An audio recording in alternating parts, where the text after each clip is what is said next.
Hello, everybody. Welcome. I am just doing a bit of an impromptu stream today. Figured we could talk some OGL stuff, but I have a special guest I'm going to bring on here. It's a friend of mine, Clayton Thompson, that runs the Midgard Adventures Discord server. Me and him have been friends and talking together for a long time, and just wanted to see if you wanted to come on and share some of his thoughts because you might get bored of just hearing me think. So I'm going to bring Clayton on here. So let's see here. So, Clayton, how's it going? Welcome to the DM Toolbox. Hey, thank you. Nice to be here. Ah. Clayton and I have been working on a few different projects and stuff like that together. We both do Foundry VTT conversions. Yeah. We've done stuff for Cobalt Press together. We have a lot of stuff in common, and we love, Cobalt Press in the Midgard setting, especially, is kind of a shared passion of ours. This whole OGL thing's kind of affected both of us in different ways, and what we might be able to do moving forward and stuff like that. So I thought I'd have him on today to, bounce thoughts and ideas off. Everything we're talking about, obviously speculation, things like that. But, I was kind of sitting here, yesterday, and I was having a pretty decent day yesterday. I woke up in the morning, I hopped on, I felt less stress than I had felt in a week. Not because of the OGL thing, maybe just because I got good sleep and I was just in a better mood. I hopped on my computer to check something. My son, he's into Pokemon, and he wanted to spend some of his Christmas money on Pokemon cards, and I had ordered them. And he's like, "Hey, when are those going to show up?" So I hopped in my email to check, and I had a notification from eBay about a product I might be interested in. And it was Return to Castle Shadowcrag from Cobalt Press, which is a That's a good one. really hard, only in print, no PDF. It was a Kickstarter exclusive book for sale. And I buy it now. Guess how much? $50. 50. Wow. So the thing sells. There's one on Amazon for 250. That's like literally the only one I've ever seen. So I Now, snagged is it up. that the original version It's the or 5e one. It's the the 5e 5e? Return to Castle Okay. Shadowcrag. That was that Kickstarter exclusive. I don't know what Kickstarter they released that one under. Oh, it's a while ago. It Yeah, was probably after. I think it was like Deep Magic one or something, Yeah, it was. I think it was either between that or the it World was Book. definitely.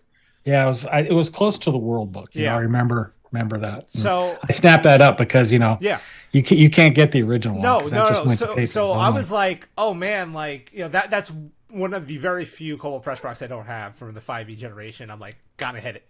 So I grabbed yeah, that up and I'm super happy. So I was just having a good day, and I'm like, I'm starting to feel complacent, right? I'm like, I don't feel as angry as I did last week, and I think that might be a bad thing, because I think that's what Wizards of the Coast is hoping for. That they dropped this news to us on a Friday before a holiday weekend. Give it time to simmer. Give it time to cool off. We'll take it. We'll come back next week.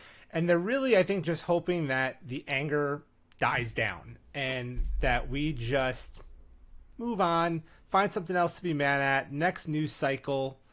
And I feel like it's our responsibility as people who put our faces out here on YouTube and TikTok and wherever, the Twitter, and to make sure that it stays front and center, that people keep the pressure on WotC, to not screw us over.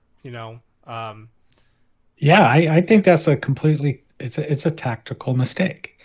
I've been in the media for pretty much my entire career, and the one thing that media does is they do not let go of a bone. And I kind of look at the community and all of this stuff that a lot of the YouTube personalities are doing, a lot of the big D&D personalities are doing, really rallying the troops. Yeah, it's a gob of speculation, but I think where we all agree is it looks like Wizards is making a land grab.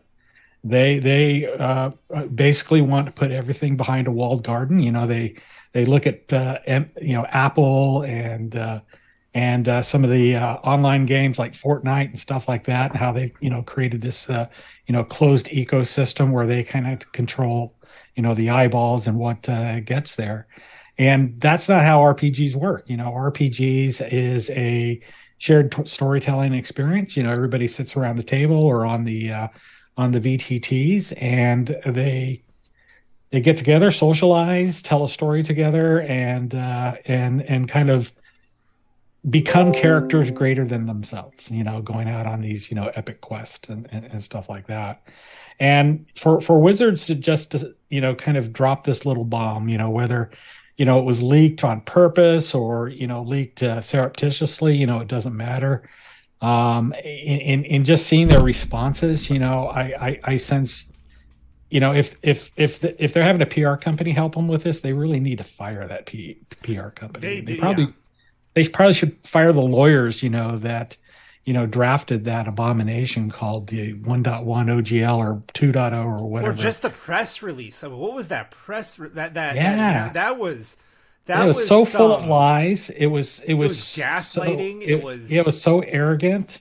We all win. I was like, are you? Yeah, we all win. Me? We were all winning before they messed it up. We were all winning. Now we're all losing. Yeah. And a lot of people are saying that they're betting on the movie to bring in a new audience and all that stuff. And well, what sort of new audience do they think they're going to bring in? Maybe, who knows? Not every fantasy geek, or not. I should say, not every person who enjoyed Lord of the Rings is a fantasy geek like us, right? So but D&D movie is not going to be the next Lord of the Rings. It's just not. I think it was smart that they were making it a little silly, a little funny. They had things that seemed to appeal to us, that we would know, the Displacer Beast and the Gelatinous Cube. I feel like they did a smart job with the movie, but I feel like without us, the movie's not going to succeed. Like the fans are going to go out and see the movie and talk about the movie and push the movie and bring their friends to see the movie. And I don't see that happening as much now, and nobody's talking about the TV show. No, not at all. Which is sad, I'm not sure. A month ago, I would have been stoked about that. Yeah, I was stoked about the movie. Now I have no interest in seeing none. it. Who knows? They have a view of things that we don't. I know a lot of the management, new management that's come along, really doesn't have much time in the RPG industry. A lot of them are video game industry, and you look at things like Baldur's Gate and the success of Baldur's Gate and how fun it is to play those games. But a video game and a tabletop role playing game are just mutually exclusive. It's oil and water, and you can take lore from one place to another. But as far as game mechanics and people who like playing video games versus people that don't like video games, myself, I like video games, but I can't play those first person games because I get motion sick playing them. And so I'm not an audience for that. I'd be more League of Legends or things like that, where you're kind of looking I'll still play the old Neverwinter Nights game, man. I love that game. Yeah. I mean, it's a cool game, and it's a different audience. It's a completely different person. There's a lot of RPG folks that play video games and vice versa. But I think I don't, and this is just me guessing. I don't have any numbers to back this up. But I think if you got your tabletop people, if you got your video game people, you've got a little bit in between. It's a different medium. It's a completely different medium. I just gotta wonder. I mean, maybe I don't have to wonder about the strategy. This definitely does not seem like the people who know the customer base made this decision.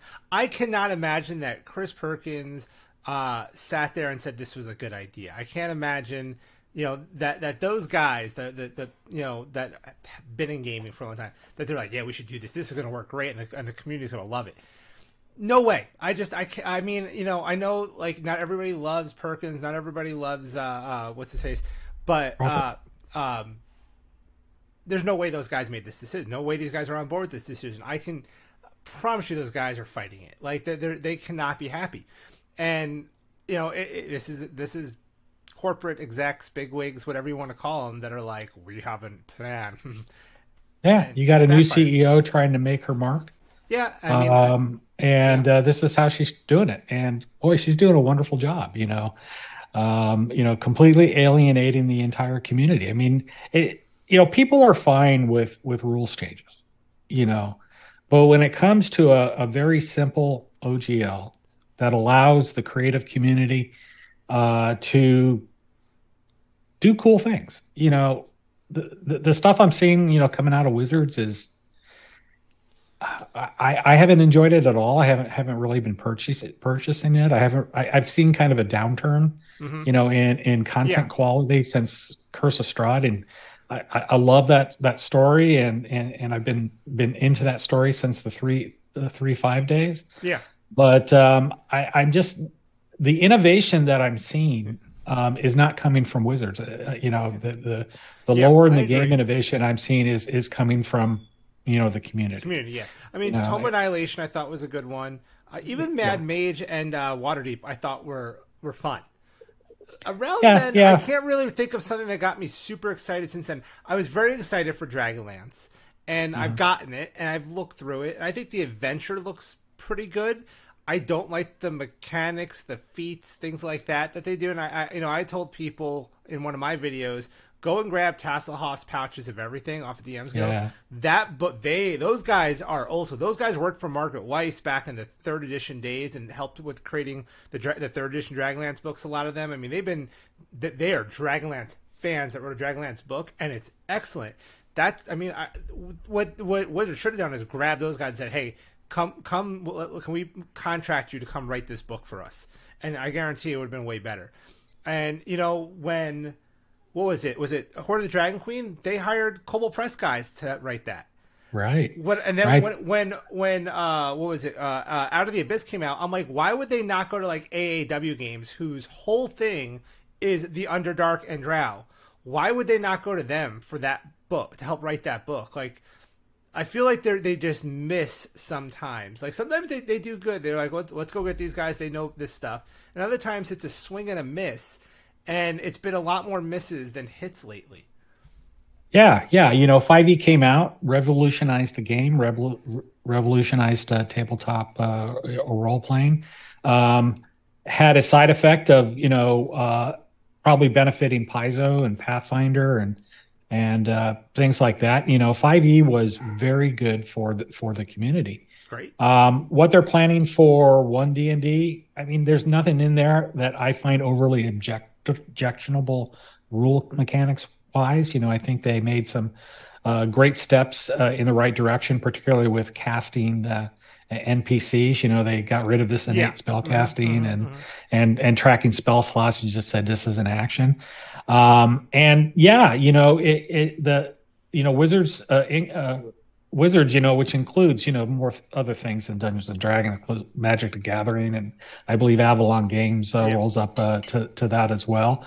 But you know, Wizards is contributing about almost 50% of the revenue to Hasbro. Oh yeah. Yeah. And that's nothing to ignore. And yes, I agree with the CEO saying that, we're leaving money on the table, but But yeah. there's other ways to do that rather than go to the publishers and say, here's a gun, here's a contract, you're going to sign Yeah. this contract and you're going to give me all your content, and we can do whatever we want with that contract, and you don't get a Yeah. penny of that. And I would, if I was being asked that question, I would just say, thank you, here's my middle finger, Yeah. and Which bye. is what Which I Press think did. which I think is what the ultimate result was. Nobody, you and I were talking, early on, when this kerfuffle came out, and you and I were just as, I can't imagine Wolfgang Bauer giving Yeah. his baby Nope. to Wizards of the Coast. Yeah, but and I think he must have been one of the earlier ones to see. He had to be in that initial room of big publishers, because I looking back, I'm like seeing signs of maybe him knowing a week or two before the announcement, but a lot of the big publishers I think knew and were starting to make plans. But to get to the point of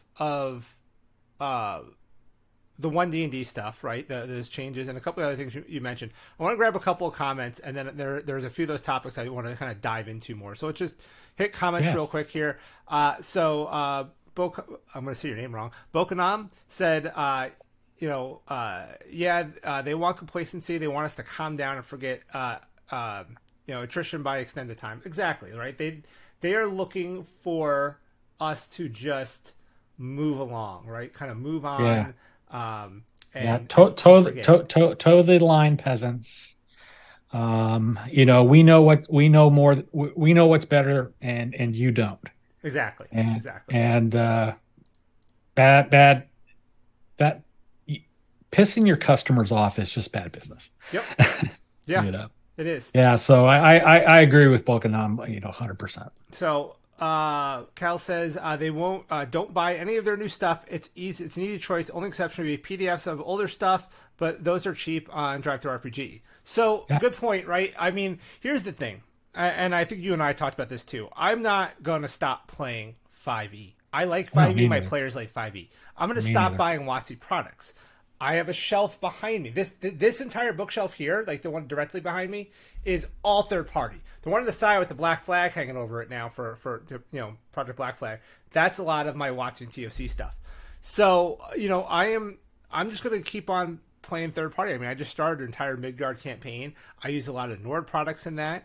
I got some friends wanting to start a Rise of the Drow campaign. So keep playing 5e if that's the game you love. It's a good system. There's nothing really that wrong with it, but just support the third-party publishers. And especially if WotC does what they say they're going to do and leave pre-published stuff alone that was under 1.0a, you can continue to buy those products, and you should support those publishers now more than ever.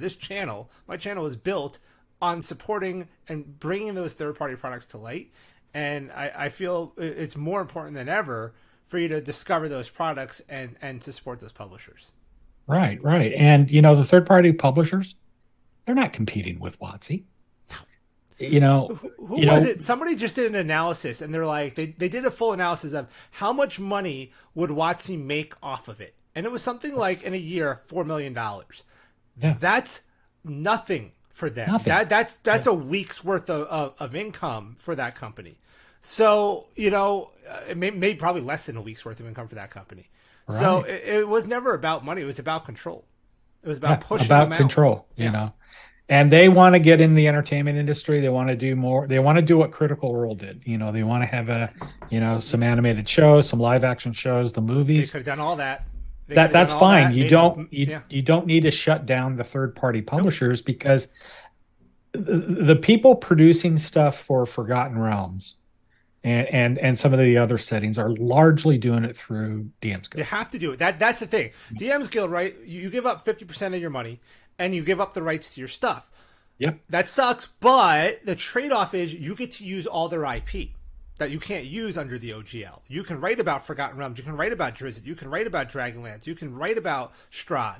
All that protected stuff that's not in the SRD that OGL companies can't use, you can use in the DM's Guild. That's the trade-off, and that's a fairly fair trade-off. But that's, you can't say, all right, like if they said, all right, sign the 2.0, agree to all the BS, but you can use our trademark stuff. That's not a good deal if that's the only deal. At least we have the option. If I want to publish under DM's Guild and do that, cool. If not, I do this. It's one or the other. You can't give one choice. I mean, I'm no lawyer, but I've heard lawyers talk about, and the type of lawyers I work with are largely in my industry, copyright, intellectual property, and lawyer and contract lawyer, and typically a good contract is where there's a win-win for everyone. The license that was being proposed, definitely a win-lose, and the third-party publishers were on the losing end. Like people like Cobalt Press and Hit Point Press and Frog God, they all have their own settings. And they're very good settings. Good. And there's something for everyone. You want to play in a world of birds, there's a bird world. You want something with a lot of classic, kick in the door, kill a monster, Frog God. Yeah. Bard's Gate, Is man. Ooh. is your Wrath of jam. Kafka, yeah. You want something that at Cobalt Press, it's hard to pin them down. That they're a lot of their lore, a lot of Midgard is based on Central European and Central European mythology, along with some African and Scandinavian thrown in. So a lot of everything is Midgard is kind of based a lot, on that type of stuff. And again, night and day from Forgotten Realms. Really the Right. only thing that the third party publishers and the Wizards content has in common is the game system. Yeah. And I like Cobalt Press. They're like, here's our stuff. You can play it in Midgard, or you can adapt it to your own homebrew. And you're like, well, setting. what do I need to play this Cobalt Press? They're like, well, go out and buy Right. the player's handbook. Yeah. And the monster, like for a lot of them, you need the player's handbook, you need the monster manual at the very least, right? I mean, yeah, they have a lot of their own monsters, but they do have a lot of the SRD monsters. So they're like, oh, you need at the very least, you need to go download the SRD. But generally, you're going to buy the player's handbook, you're going to buy the monster manual, you're going to buy maybe Xanathars and Tashas to flesh out some class stuff. They're selling books for WotC along the way. That's, I mean, yeah. So yeah, they're just putting a bullet in their own heads, and it's not cost effective. I mean, Michael Pinkston. Michael. That's my friend Mike. Mike Pinkston. Maybe demand WotC to sign on the orc license. Honestly, I think that would ease the community anger. That would go a long way in goodwill. Yeah. I don't think they will. No. No way. And also, let's remind everybody, we don't know what the orc license is going to be. We don't know what Project Black Flag is gonna look like. Right. I'm sure they know the direction that they're going, or maybe they're pretty far down this path. Who knows? But I don't think Wizards will sign the orc license. I think the best thing for them to do is leave OGL 1.0A alone, and basically fall on their sword and says, we screwed up. We seriously screwed up. We are so sorry. We screwed up. Yeah, let's talk about that for a second, right? Yeah. This is a thought that has been going through my brain all day, and part of the reason I wanted to have this live is to almost get this thought out there. So we know that during the 4E days, they came out with the GSL, and people didn't like it. It was essentially the same terms that we're looking at now with OGL 1.1 or 2.0. Yeah. And people didn't like it, and they said no, and they just kept publishing under 1.0, right? Because 1.0, and Wizards knew 1.0 wasn't revocable. Otherwise, they would have done it then. They would have just done it at that point in time. But they knew they couldn't, so they didn't. So that's strike one against their current argument. So 4E doesn't do well, and the whole GSL thing is, I would say, maybe 50% of why 4E didn't do well. The other reason was it was a wonderful combat simulation game and not a great role playing game, but it doesn't work out. 5E comes around, OGL comes back, great success, as Borat would say, great success. And now 6E's coming, and they're like, all right, let's go back to the GSL, but this time we'll force them to do it. Well, why are we going to force them? Right? Why not just do the same thing we did before and let them make the choice? Because nobody's going to choose 2.0 over 1.0. Why would they? The terms suck. And so why even bother? Why not just say, we're not going to license it at all? There's not a 2.0. There's not a 1.0. We're getting rid of 1.0. We're revoking 1.0. There's no 2.0. Nobody gets to publish anything. Why not? Because they need us. Right? The reason they want everyone to move to 2.0 is not for the money. It's for control, yes, but also because they know the benefit of the third-party publishing community. They know that it brings money, it drives money in. They're not the money they're going to make off of royalties is nothing compared to the money they make off of sales of players' handbooks, because people are playing third-party content and they need those core books. Right? They don't make a ton of money on adventure books. Don't forget, everybody at my table owns a player's handbook. only one person owns the adventure book, me. So Right. those core books, those player option books, those are the biggest money makers for them, and those are the books that we sell for them. So they need us to come on board with 2.0 and keep on producing content. So and that's, so that's the thing, is they don't want 1.0 to be effective on 6e. So let's make 2.0 and force everybody onto it. But I just don't understand why they can't make acceptable terms, good terms, and say, but no NFTs and blockchain. Okay, if that's your main concern, say it. If you really want a royalty structure on quote unquote big corporations, a big corporation doesn't have a gross income of $750,000 a year. Set that number at 10 million. Right. Like, make the paperwork say what it's supposed to say. So I really think that it's them grasping, because they know they need us, and we know they need us. But yeah, the executives are trying to apply the rules of the video game industry upon the tabletop role playing industry, and that's what they know. They think that is a good fit for this. When we're talking about their VTT and how they're going to monetize D&D Beyond and things like that. It was a great move, a great tactical and strategic move for Wizards to buy D&D Beyond. They should have bought it a lot earlier. They would have gotten it for a lot cheaper. Yeah. And it's a very good way to distribute digital versions of your content. PDFs, it's a good way, but it's also a great way, to encourage, theft and improper, sure, but at least they own the distribution. PDF. But I have the you're PDF. leasing it, right? D&D Beyond, you're leasing the content. Your content can go away tomorrow. They can be like, you know what?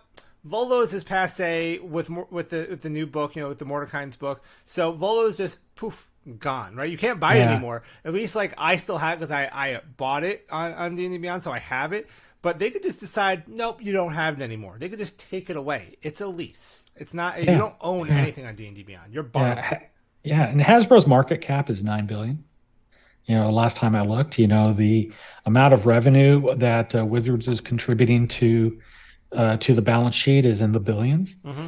And the third-party publishing industry is a tiny drop in the bucket compared, to their overall revenue, because their revenue is coming from, books, D&D Beyond, licensing.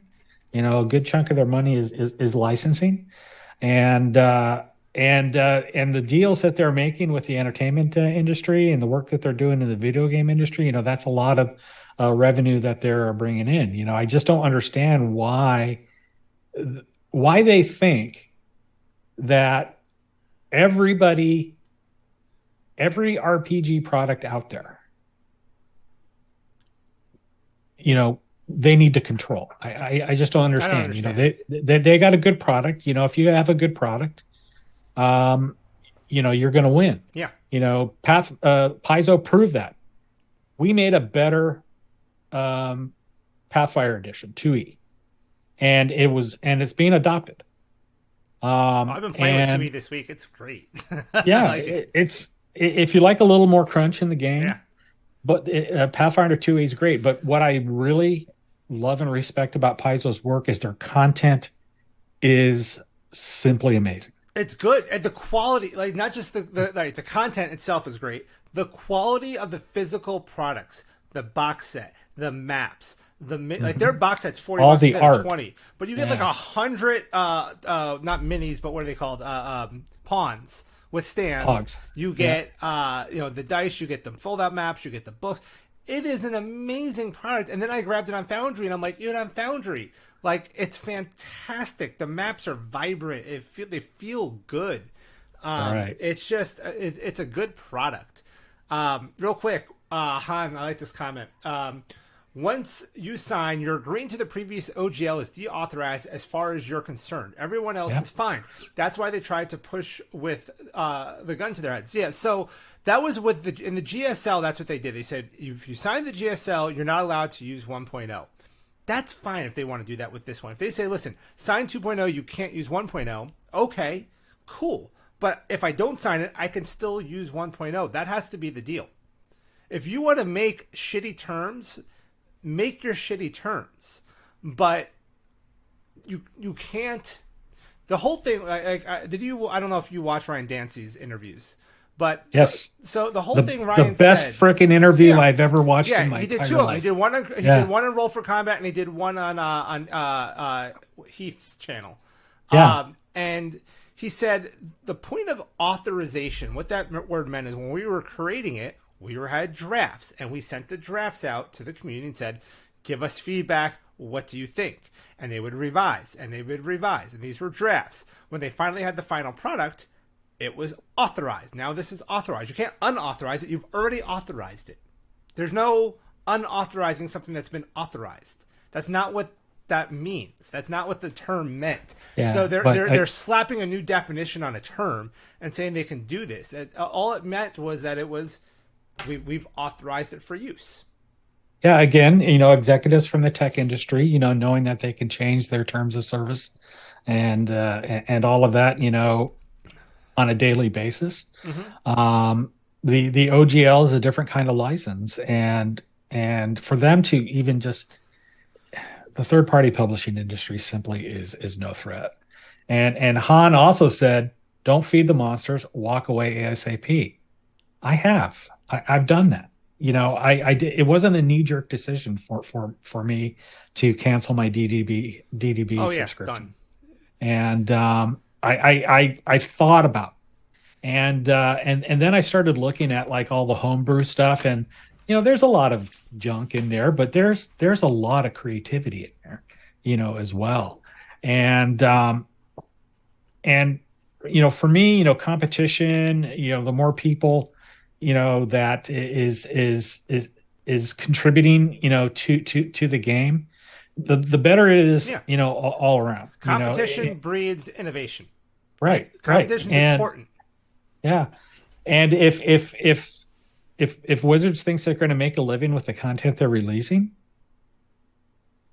yeah, sorry, so, you got to kick that. You got to kick that up. Another good comment. They don't care about making good products. They want to reproduce the predatory tactics of big video game companies. The problem is that they are too stupid to understand that this is a different market. It is. It's a very different market because it's not. How do I put it? It's more than just a thing that we do. It's even more than just a hobby for us, right? It's almost a way of life for us. Mm-hmm. Like when I meet people, I always bring up the fact that I play D&D. I'm always fishing. Do you like D&D too? Do you like these kind of games? Like it's and then when you meet somebody else who play, when I'm at walking through Target and somebody sees me with a D&D shirt, they're like, "Hey, nice shirt, man!" And like you just start talking to strangers because it's more than just a hobby. Like it goes deeper than that. It's almost like a lifestyle. And I mean, that's something they said, or I think that's something they said on their call when they were talking about under monetizing, is that it's a lifestyle brand. And they're not wrong. It is a lifestyle brand. But that doesn't mean that, you have to control the life. Like you don't get to control our life because it's a lifestyle brand. Yeah. Well, their CEO, their new CEO is under a lot of pressure. She's trying to make her mark. Hasbro wrote a check for DDB. What was it, like 146 million? Yeah. That's a lot of cash, to dole out. And the expectation is to make that money back in multiples of that purchase, very quickly, because Hasbro being a publicly traded company has to go in front of investors every 3 months and give a scorecard of themselves. Yep. And right after they're done, the next series of questions is, what are you going to do for me now? So it's very short-sighted. That's the way Walmart or the Wall Street is. It's very short-term, very short-sighted. They're unwilling to give things time to grow. And you're seeing that in the television industry, as well. If it doesn't get a lot of ratings, right out of the block, it's gone. Yeah. But a lot of shows, a lot of books, a lot of everything. Sometimes it's a hit right away, but a lot of times, it takes time to build that audience. And Wizards had that audience, and they pissed that audience, They pissed them off away. bad. Yeah. Yeah, and it's too bad. But I think the good things that came out of this whole, crap storm that we dealing with is the third party industry basically says we rely on Wizards doing the right thing. We'd have no more trust, that they're just not going to change the terms willy nilly because they said they were going to, in 2.0. We will change these terms at the drop of the hat, and we'll give you a unrealistic time to comply. I can tell you I work in the publishing industry.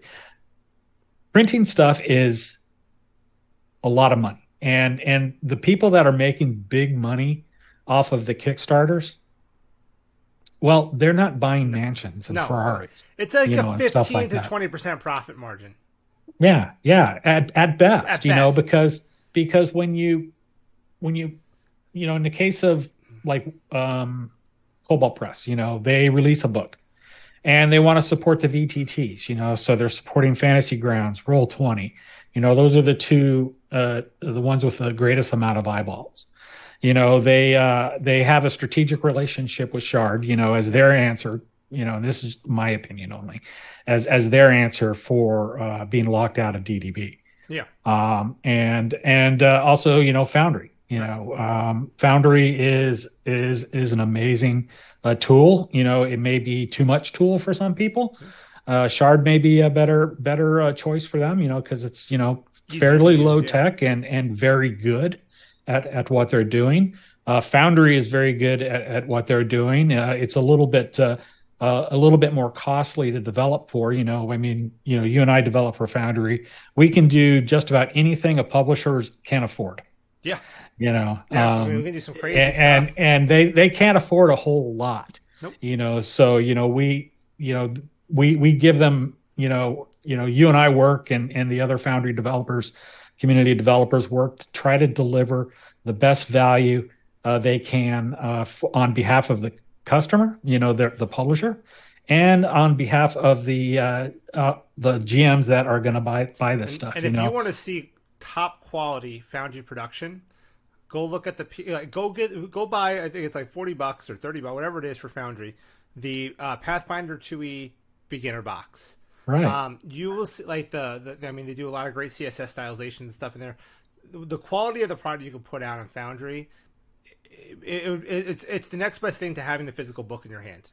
Right. Really and is. having the people that developed Foundry, particularly Atropos, and his team, well, they know the nooks and crannies. Yeah. Yeah.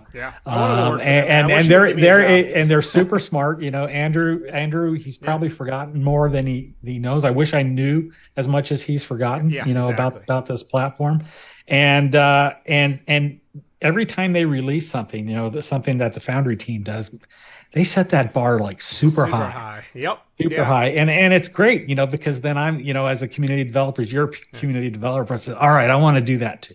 Yeah, no, I mean they've used some of my stuff in like some of their streams and stuff, and they're showing like what content creators can do and stuff. And I know they showed my Rise of the Drow work, and then I'm going in and looking at their Pathfinder stuff. I'm like, I think they took some ideas from me on this.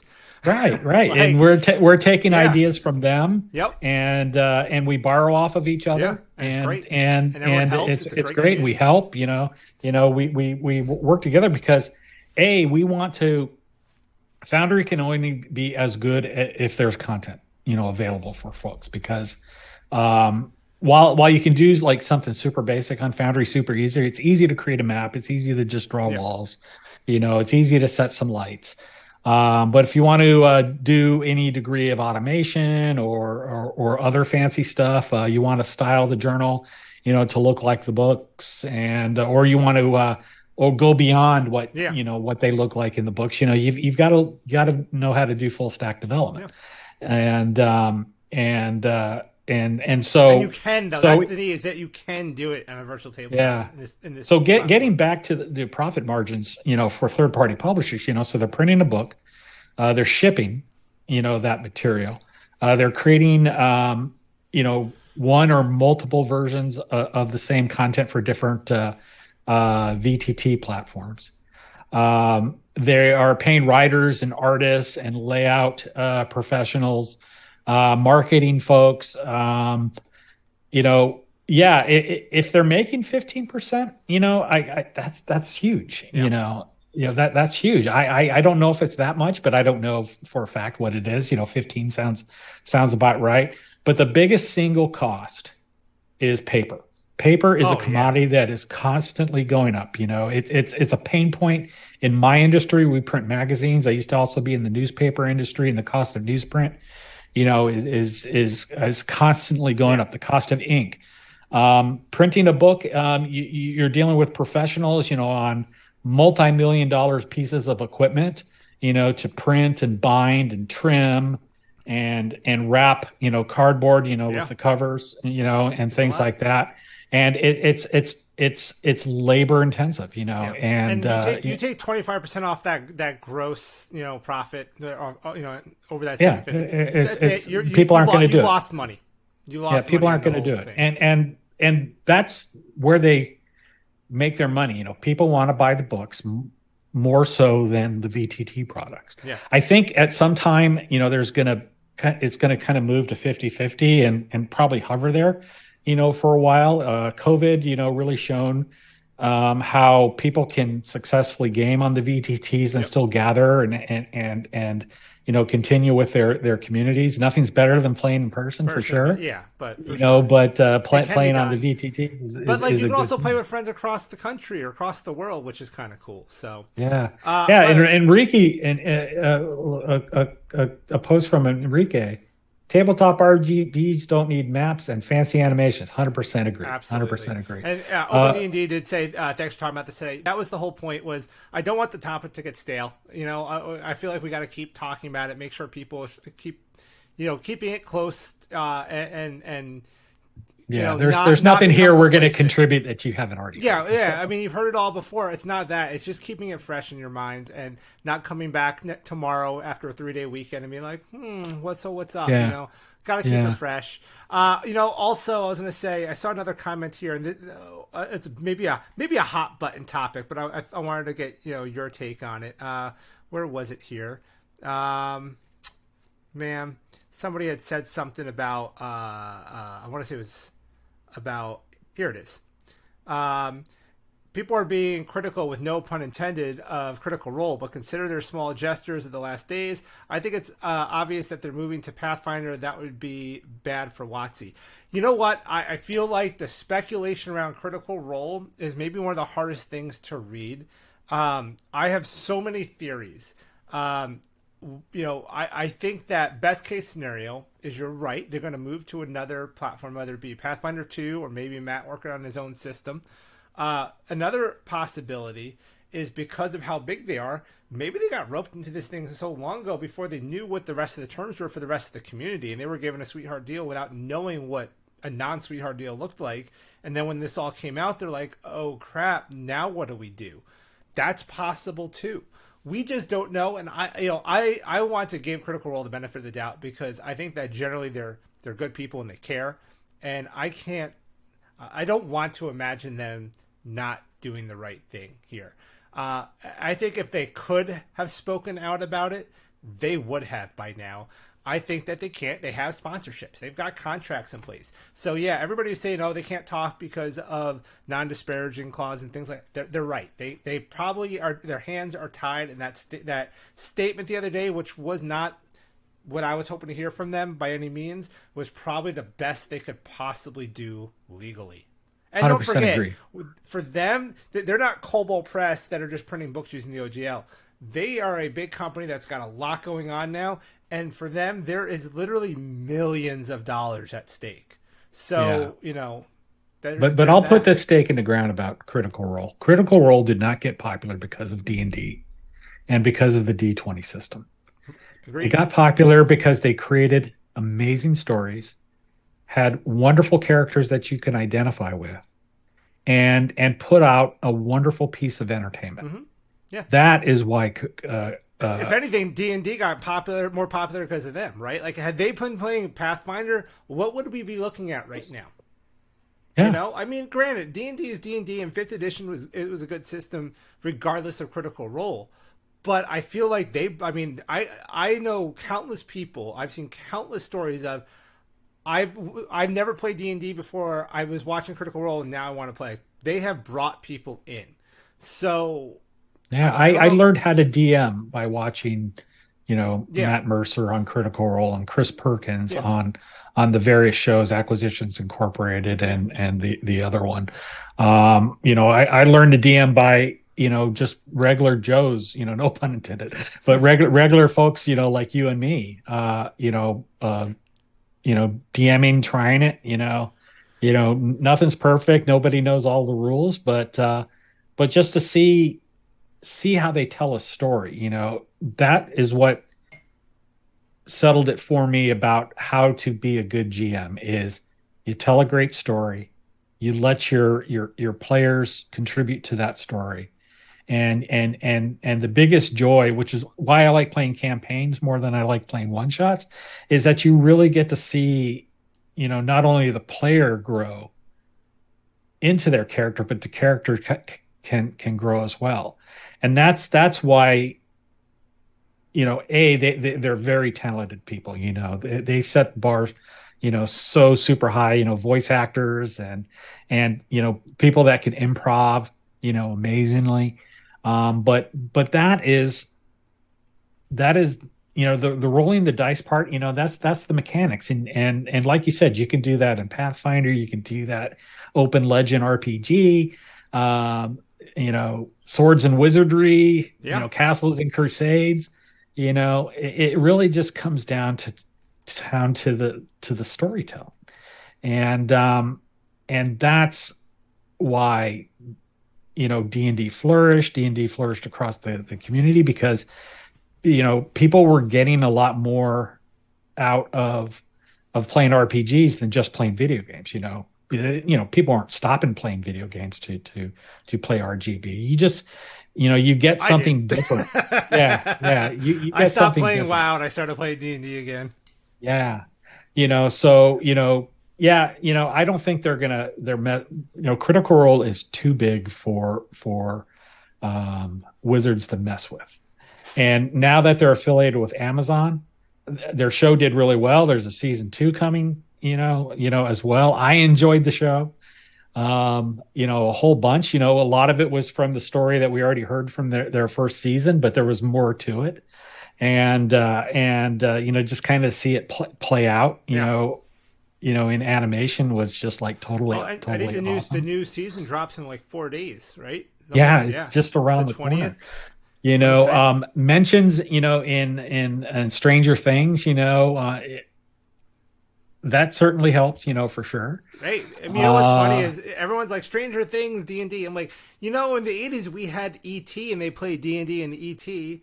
You remember that? Like in the beginning, they were playing D&D at the table. Like one of the insults they would throw at each other was zero. It was calling them zero charisma because back then everyone considered charisma how good looking you were. Yeah. So yeah. It's. But we had the Satanic Panic back then instead. So I don't know, man. I'm old enough to know about that. Yeah, I remember. I remember even Magic the Gathering kind of got hit by a bit on the tail end of the Satanic Panic in the late '90s because I remember them doing stories about. I can't remember what card it was, like Unholy Strength or something that had a pentagram on it, and they were talking about it on the news, and they're like, kids are playing this card game, blah, blah, blah. My mom asked me about it. I'm like, it's a freaking card game. Right. It's just a card game. I'm not worshiping Satan. I'm playing a card game.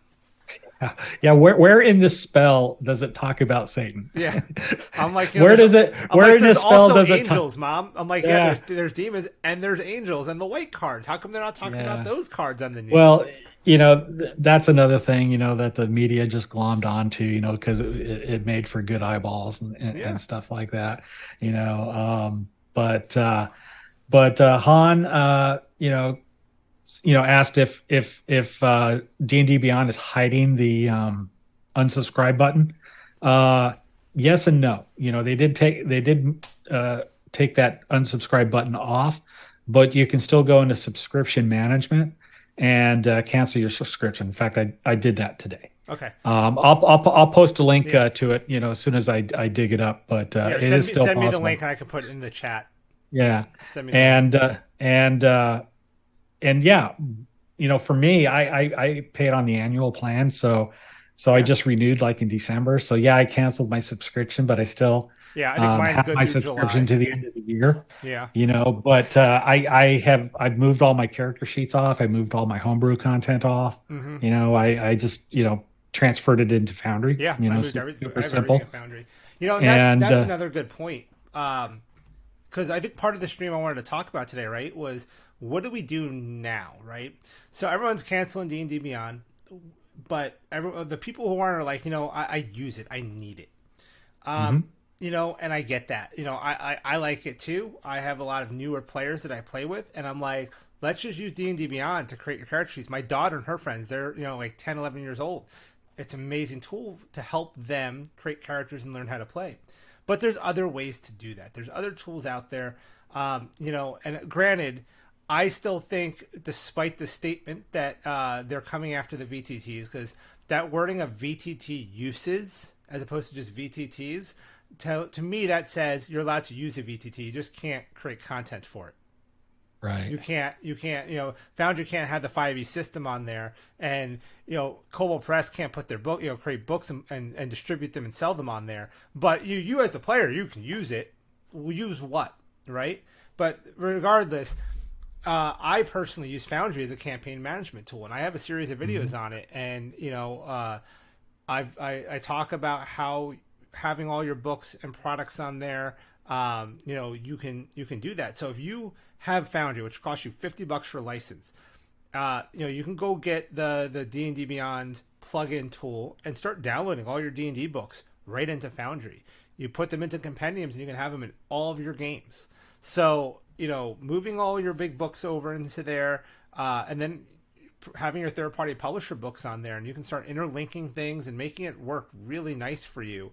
That's one of many ways that you can go and continue to do stuff. If you want something a little, I don't want to call it simpler because it takes a little bit of know-how, but go and use a Google Sheet. You can create. There's people who created great character sheets in Google Sheets, and with Google Sheets you can add in and have all the math put in. So when you put in your stats, it automatically puts in the modifiers, moves them over, does all the calculations just like D&D Beyond does. It's just not quite you don't have the character so the character creation process. But, Right. there's a lot of ways to do that. And like, imagine having all those character sheets on spreadsheets, and you can format them, make them look really pretty, and you throw them all on a Google Drive, and then you as the DM have access to all of their character sheets, just like you would on D&D Beyond. You can edit them, you can drop items in there for them, you can do whatever. You can have them all in separate tabs if you wanted, and still do combats and things like that. I've seen people who use OneDrive for amazing campaign management tools. There's another product out there called Obsidian that my friend Josh Puckett has an entire YouTube channel dedicated to, and a Patreon dedicated to showing you how to manage your games in this really, really cool tool. So there's so many ways to do it. You just have to figure out which one you want to use. And you're absolutely right, Joe. If it's going to hurt your game to cancel your DDB subscription, don't. Yeah, Um, especially if you're like my sister works for a school, and they just started a program, an elementary school. It just started a D&D program, and I told the mhm. teacher there when I was talking to her a couple months ago, I'm like, get D&D Beyond. You get the school to pay a yearly subscription of whatever, $100, whatever it is, and all the kids can access everything. It's Yeah, perfect. It's yeah, perfect for a situation like that. yeah. I mean, it's not going to hurt my game, at all, Nope. not having DDB. Yep, like you, I use Foundry for campaign management as well. I still play in person a lot, so I'm old school. I write out what I want to contribute to the table, and I print out the pictures of the creatures they're fighting. I use little poker chips, to represent Mm-hmm. the PCs on the board. Sometimes I have those pawns, as well.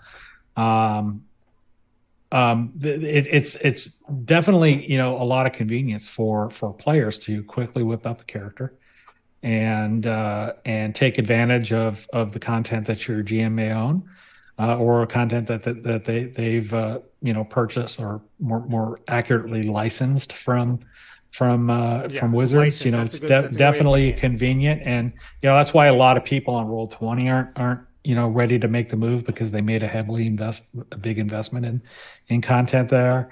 I mean, yeah, you can get your content off, but it's a pain unless know what to do with it and have know the steps Yeah. to move it from one place to the other.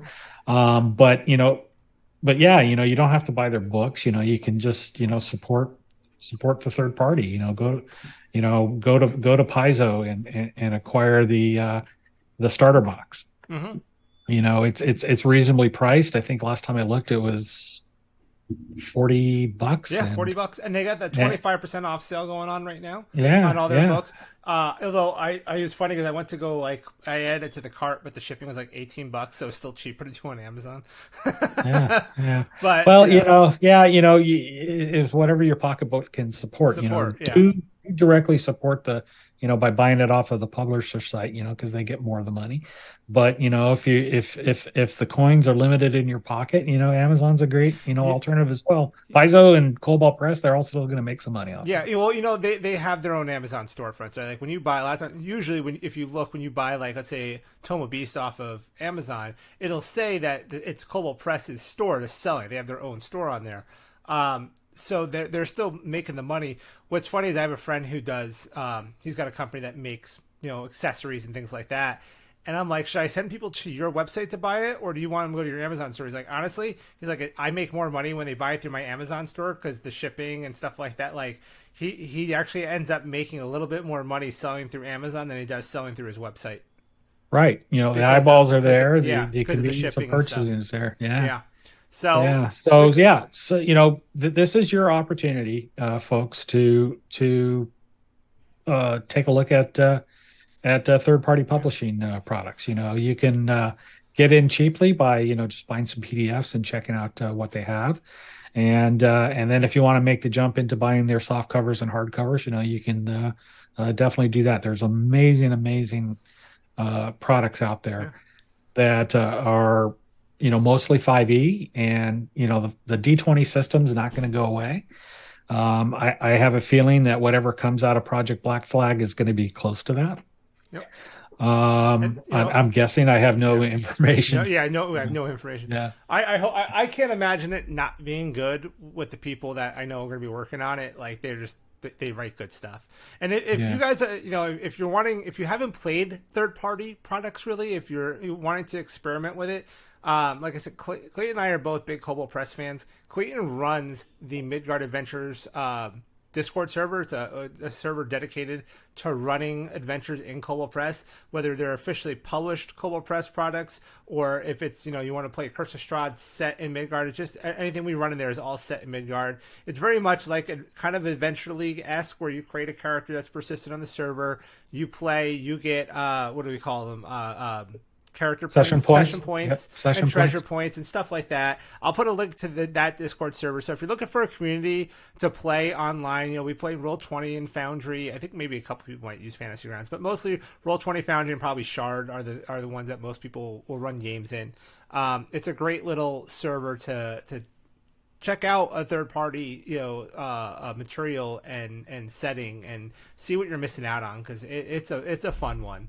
Yeah, we're partnered with Cobalt Press. Yep. We work very closely with them. A lot of their writers are on the server, and we'll weigh in. If you have a question on Empire of the Ghouls, you're going to get probably the designer who wrote that to give you some advice. But Midgard Adventure started as just a place for people to play in the Midgard setting. We just love the setting. We want to talk about the setting. And we want as low a weight organized play rules as well. Our rules document is lengthy, but it's more like a lot of it is examples. explaining things. And yes, when you play, all the characters start at third level. We issue session points instead of XP, and one session point equals 1 hour of play.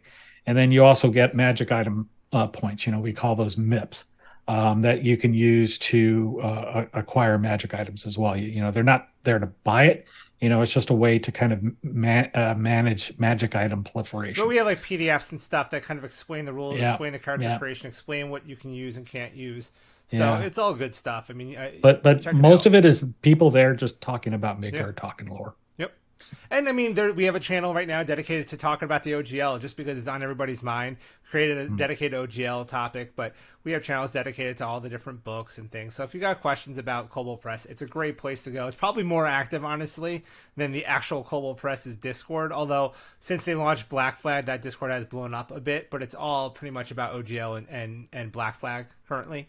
Yeah, and So Cobalt Press has a new community manager that's going yeah, to be running that Zach. Discord. So I think you're going to see a lot of positive changes. Yeah. And it's a great place. That is Cobalt Press official, Mm-hmm. and that is a great place drop to that be. one in chat as Yeah. well for you guys. Midgard Adventures, we're affiliated with Cobalt Press, but it's an independent group of fans. Exactly. Yeah. So here, I'll drop the official Kobold Press one where you can find out more about Project Black Flag. Is right there. It's Discord Kobold Press. Yeah. So, But if you want to learn more about OGL and stuff like that, there's some great pods out there. Roll for Combat is doing a lot. Yeah, the rules lawyer.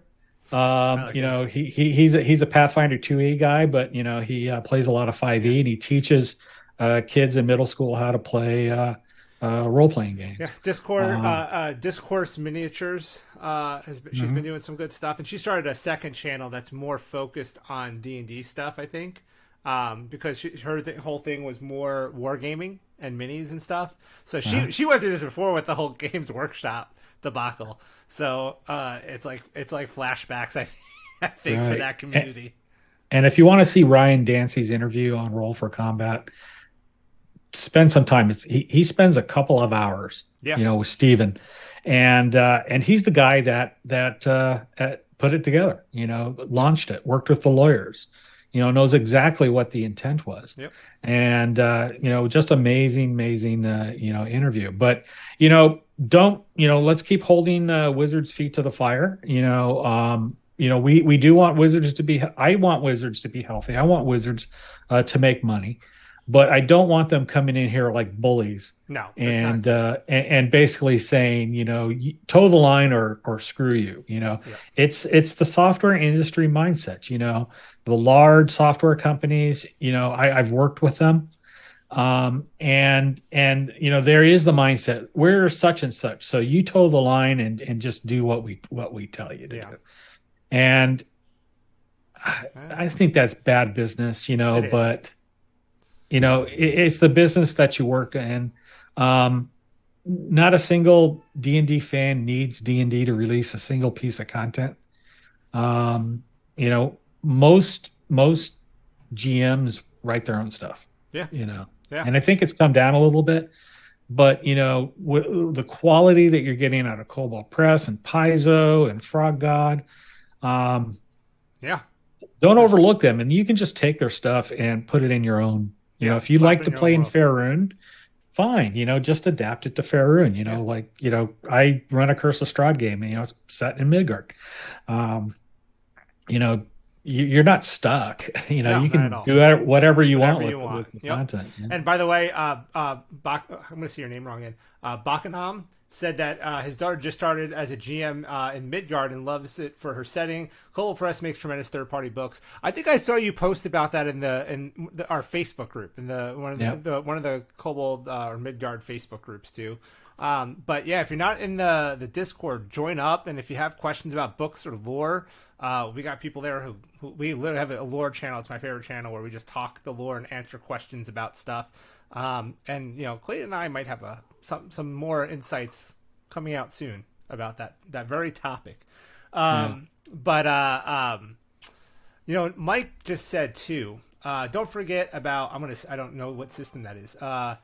Zoander Grim and Perilous. It's a D100 system.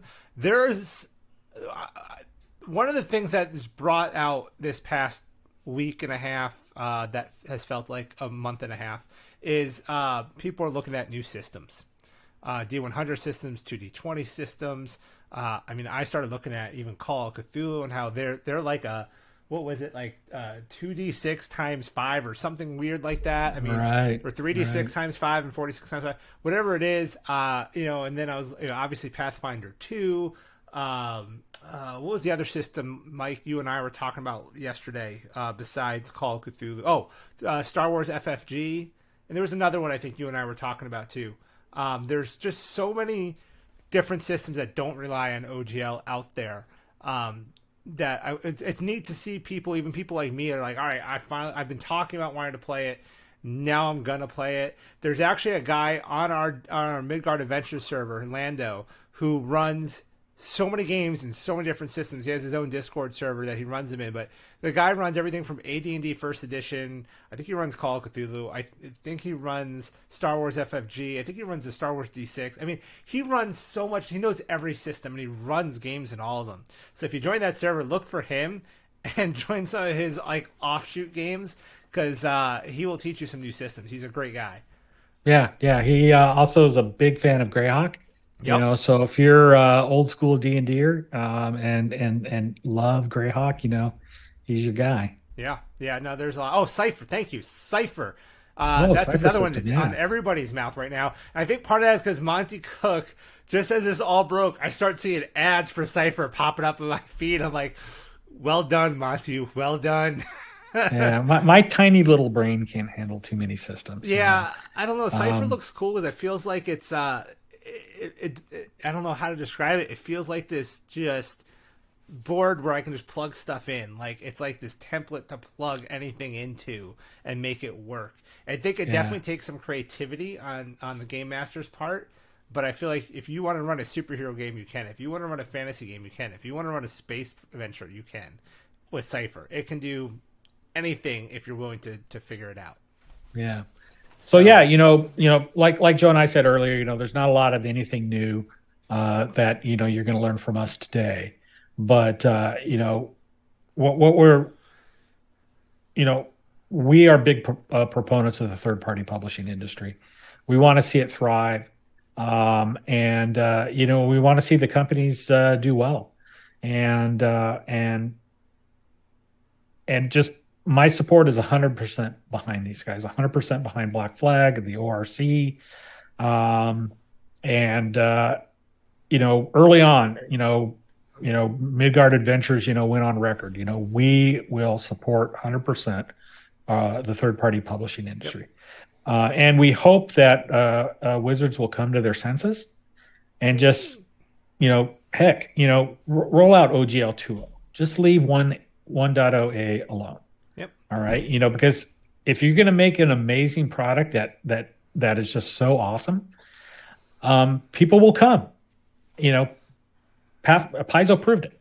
They improved their game system with 2E. People adopted it. Yeah. Wizards, improved upon 4E with 5E.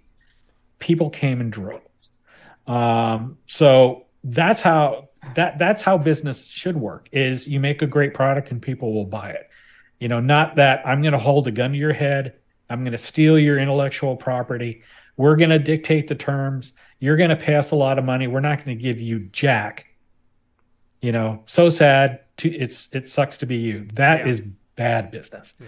And I hope to see some heads roll. I have to believe.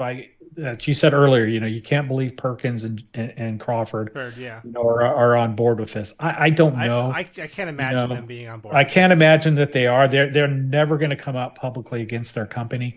No. Those guys have a lot invested in the Wizards. Perkins has been there for 20 years, and people are like, they should resign and protest. No, they shouldn't. If they should be there. They're our best. They're the best people to lead that fight from the inside for us. They're the might be our only hope is them talking some sense into their bosses. Yeah, I yeah. Don't mean, don't hate on them. I've no, seen absolutely in not. social a lot of shade being cast their Nope. way. You know, I can't imagine Perkins or Crawford saying, you know, if I was in the CEO's shoes, I would do exactly the same No. thing. But you know, again, they're employees. They have bosses that they answer to, and you know, sometimes you have to toe the line. And the best thing they're doing right now is not commenting. And I would be in the same boat. I would not, you know, comment at all on any of this stuff, Yeah, you I know. agree. But you know, let the bosses, you know, put out their stuff. It's too bad that, you know, that response they did was, you know, D&D Beyond staff, and you know, not the CEO of the company or an executive, you know, of Wizards. You know, Yeah. it's cowardly. And Yeah, I you mean, know, and they did it with D&D Beyond, which is like the new kid. You know, it's like have the new kid fight the fight for us. You know, we'll just sit back. Like they use D&D Beyond as a meat shield.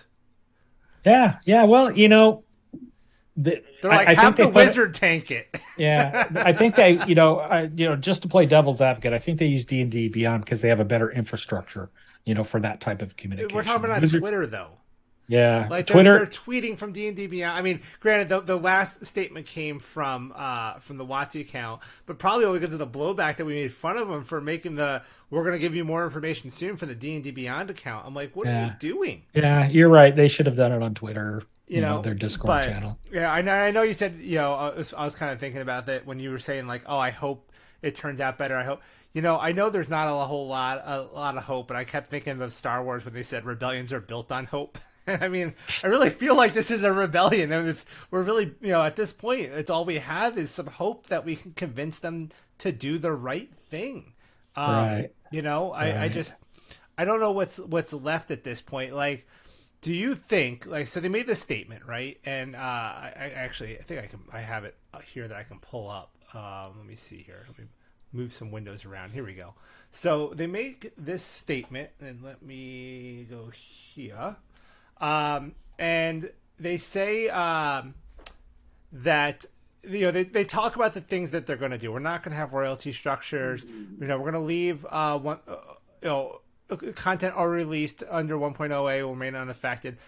Do you think that they're going to follow through? I mean, I feel like especially like the paragraph here about this means other expressions such as educational, charitable campaigns, live streams, cosplay, VTT uses. I hate that word right there. I mean, do you think that this is something I'm going to stick to, or do you think they left it vague enough that it's still going to be just absolute crap? Like they say, no royalty structure. Does that mean that it's going to be a fixed royalty as opposed to some kind of structured royalty? I I have to. I'm not going to say I have to believe. They'd be stupid to basically go back on what they said by basically saying, you know, anything published under 1.0a, you know, is going to be left alone.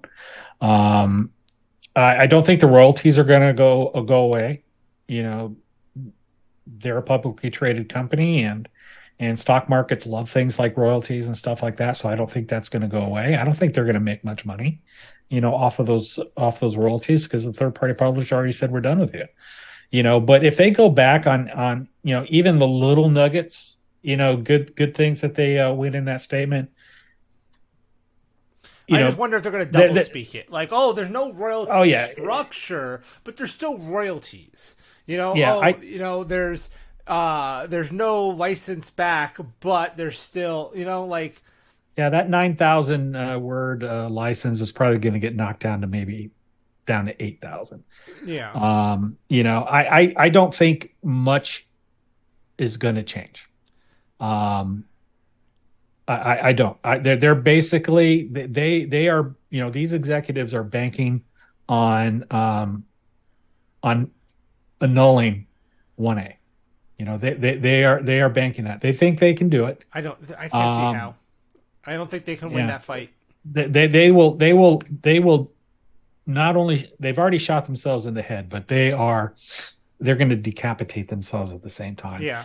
You know, they're going to lose all goodwill if they. I just don't think that movie and that TV show is going to it's going to bring them a new audience, but it's not going to bring them a new audience at the size of 50 years of D&D gaming Yeah.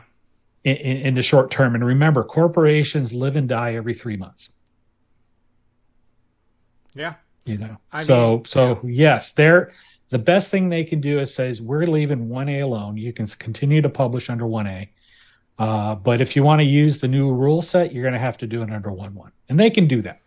I don't. But Yeah, if you want to use the new rule set, but I think for me, the only way to save this situation is either, well, leave 1.0a alone because you have to, right? You said it says it in there that you can use any authorized version. So 1.0a is an authorized version, but if you want to save face, you scrap 2.0, you release 1.0b, which is 1.0a with certain guarantees that you can't deauthorize or revoke it ever.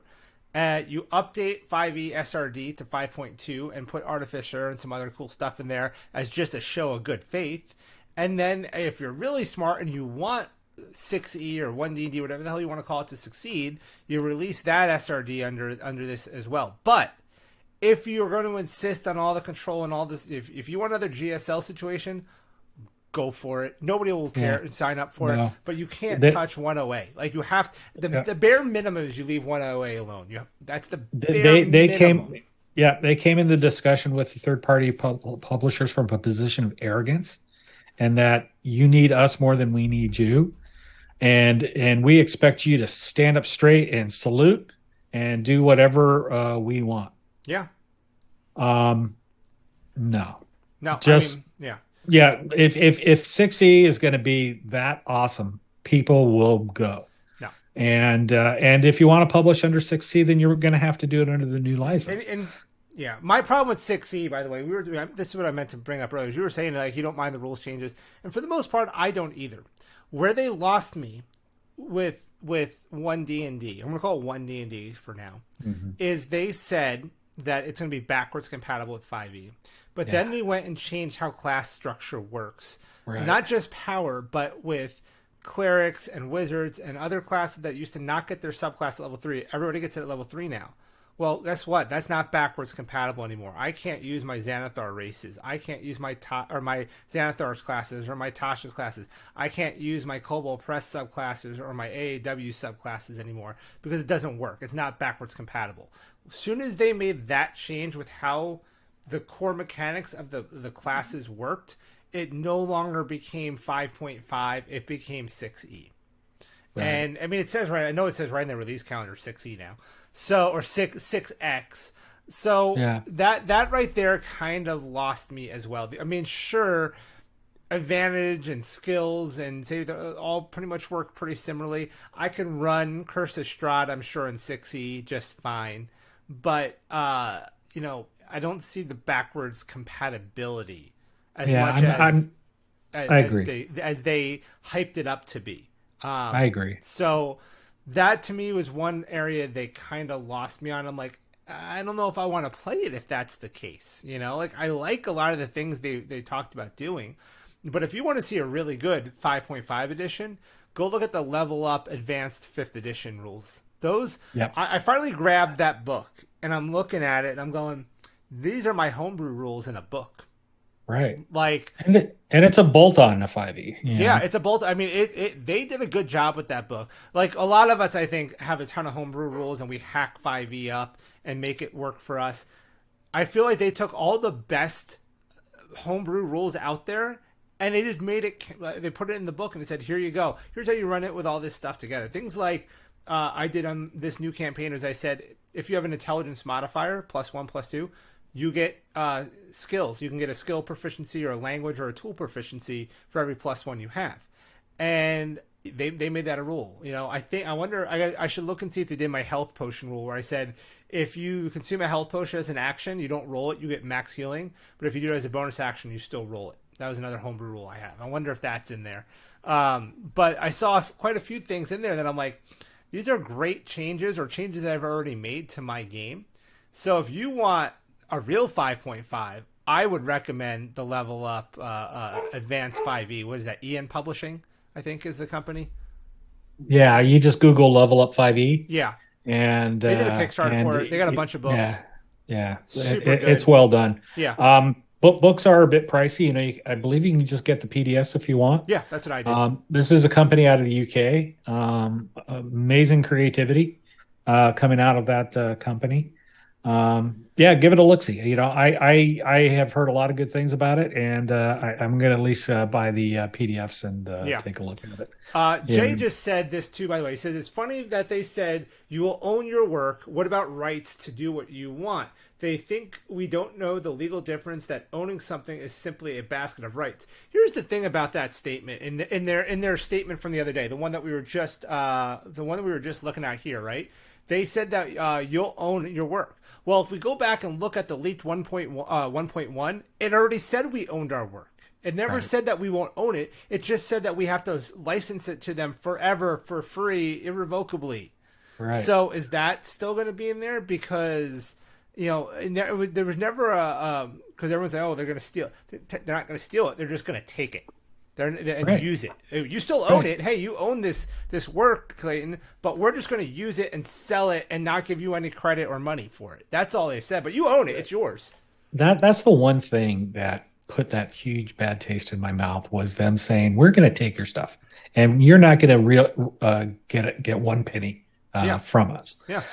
You know, in the statement it says, "Oh no, that's not what we meant." You know, that's not what you know. You're telling Yeah, me sure, all sure your it is. lawyers, all your people, everybody that looked at that document didn't see that, but I did. Me, who had no law degree, I mean, everybody else out here, again, Joe Schmo, to make fun of Yeah. myself here.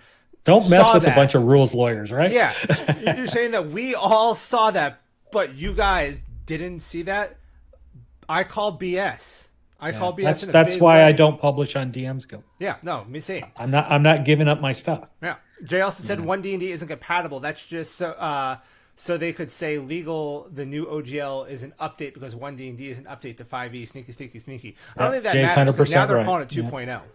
They're still calling it an OGL, and that to me is the biggest insult. Is that they're calling it an OGL when there's nothing O about it. Yeah. Frank Deduck missed that. Who is that advanced 5e? That's Ian Publishing. Yeah. Level Up. I'll pull it up here in just a second for you. But yeah, it's Level Up Games or Ian Publishing. Ian Publishing. Let me pull it up. Level Up. Yeah, it's the folks that bring you N-World. You know, so it's Ian Publishing. Yeah, levelup5e.com is where you want to go for that. Here we go. Where are we at? So, you know, they add some cool stuff to the character sheet, like maneuver modifiers and things like that. And Joe, yeah, 100% right. It's my homebrew rules, you know, with 5e, you know, all in a nice tidy book. Yeah, it's really nice. It's a big book too, because I think they kind of take like Player's Handbook and DMG, I think, and kind of slap it into a giant core book, if I recall. Yeah. And you know they are publishing under 1A as well.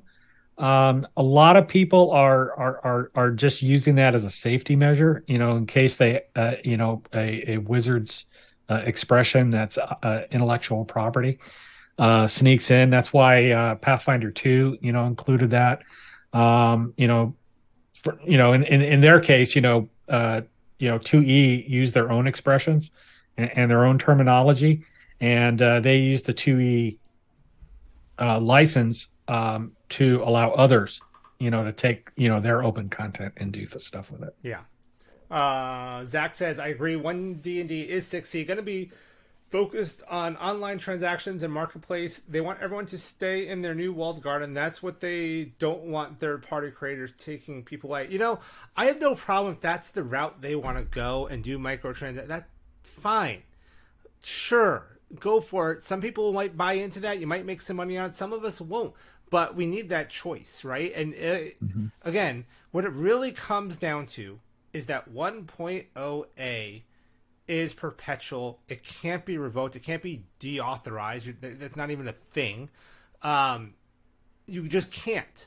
That's why they didn't do it in 4th edition. If they could have done it, they would have done it already. They Yeah. can't do it. There's a good probability that a judge will just say you can't take away. Yeah, roll for combat. Even he knows he's got a lawyer. He had his lawyer on. He knows people and stuff. And they were even saying like this could just be a bench ruling. This might not go years like I thought and a lot of people thought. Yeah. This could go day one in court and the judge goes, well, I just read 900 words. Favor of the favor in the for the plaintiff, and everything is good again because they just can't do it.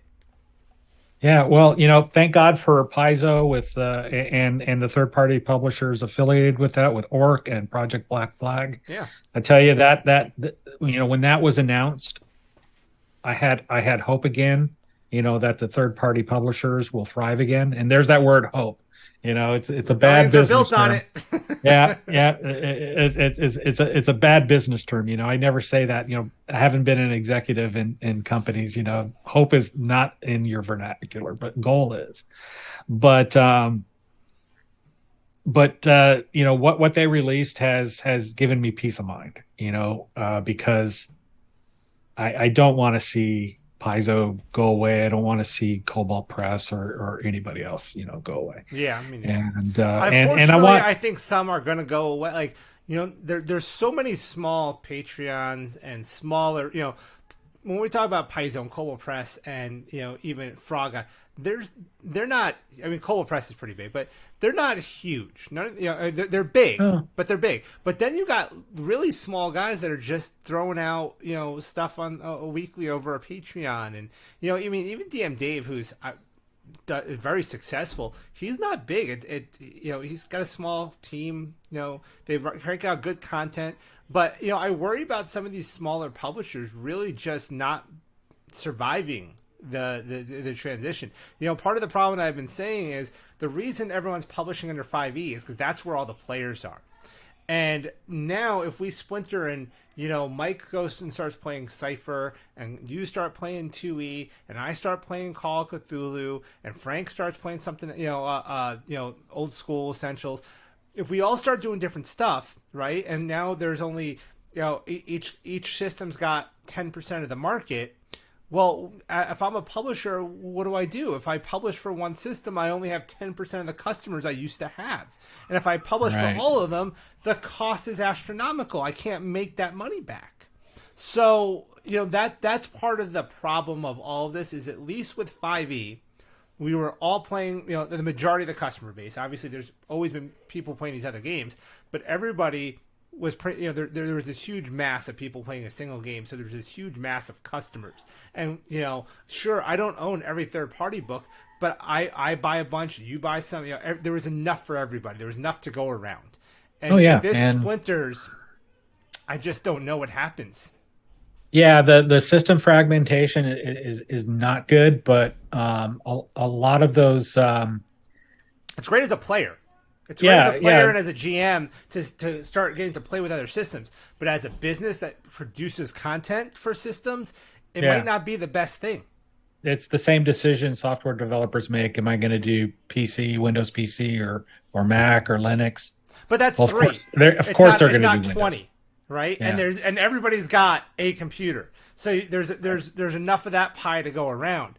But with this, it's already a niche market. And now you're going to start breaking that up, where it's like going to the pizza party and then we cut each of those 8 slices up into 3 more slices, and you're trying to fill your belly on one thin little piece of pizza. Yeah. You can't do it.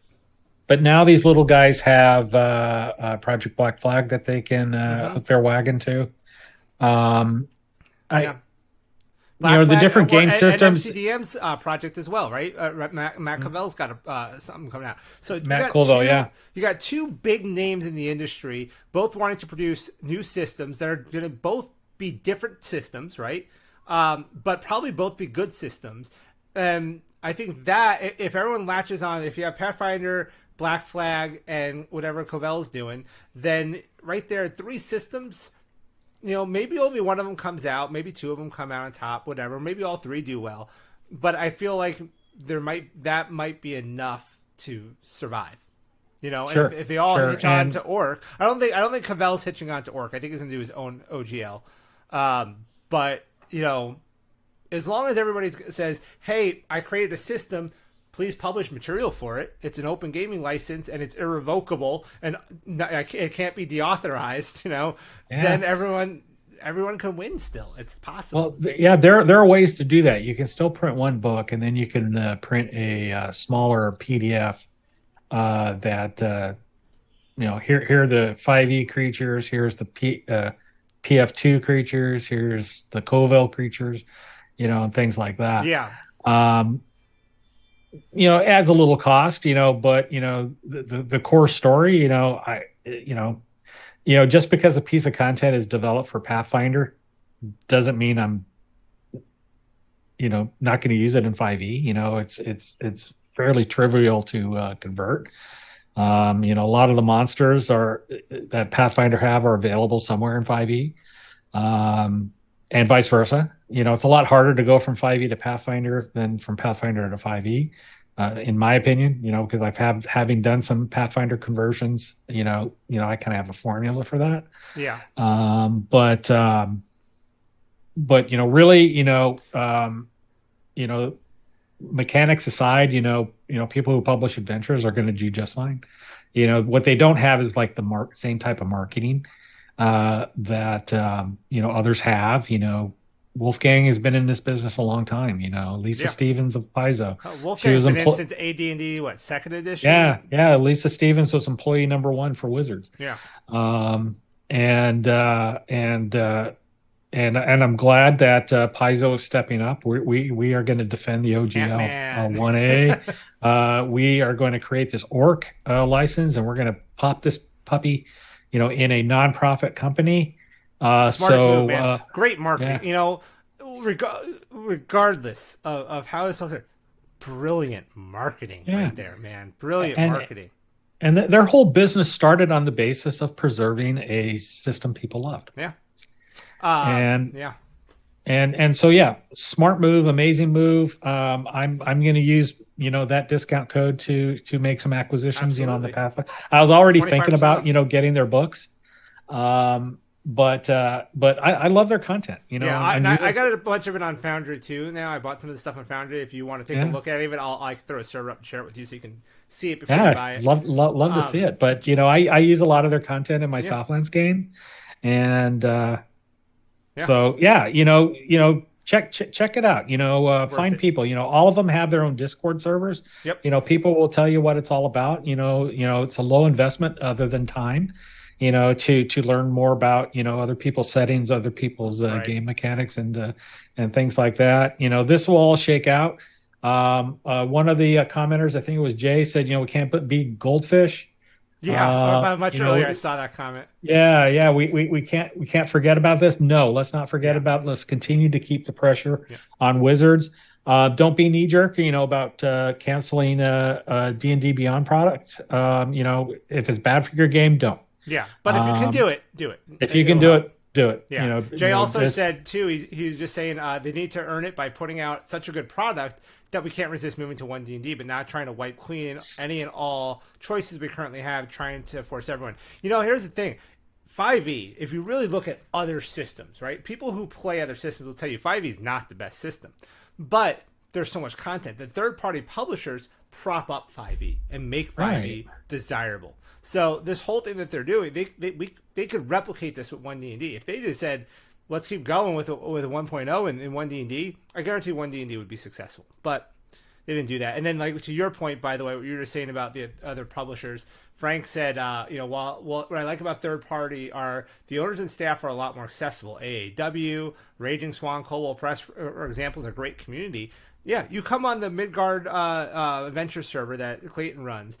The kobolds are there. The writers are there. I ask a question about one of the Zobek adventures. Ben McFarland, who wrote a lot of those adventures, hops on. He'll give you his answer. He's like, "Oh, this is what I meant when I wrote that. This is why I wrote it that way." Those guys are the authors of the books are there and answer questions very often. I've seen Richard Green. Mm-hmm. Richard Green is pretty active on it. Lou will hop in. Yep. Lou Anders. Yep. Yeah. So, what was the comment I was going to look at? Zach is saying, I'm curious if system agnostic content will be big for at least the time.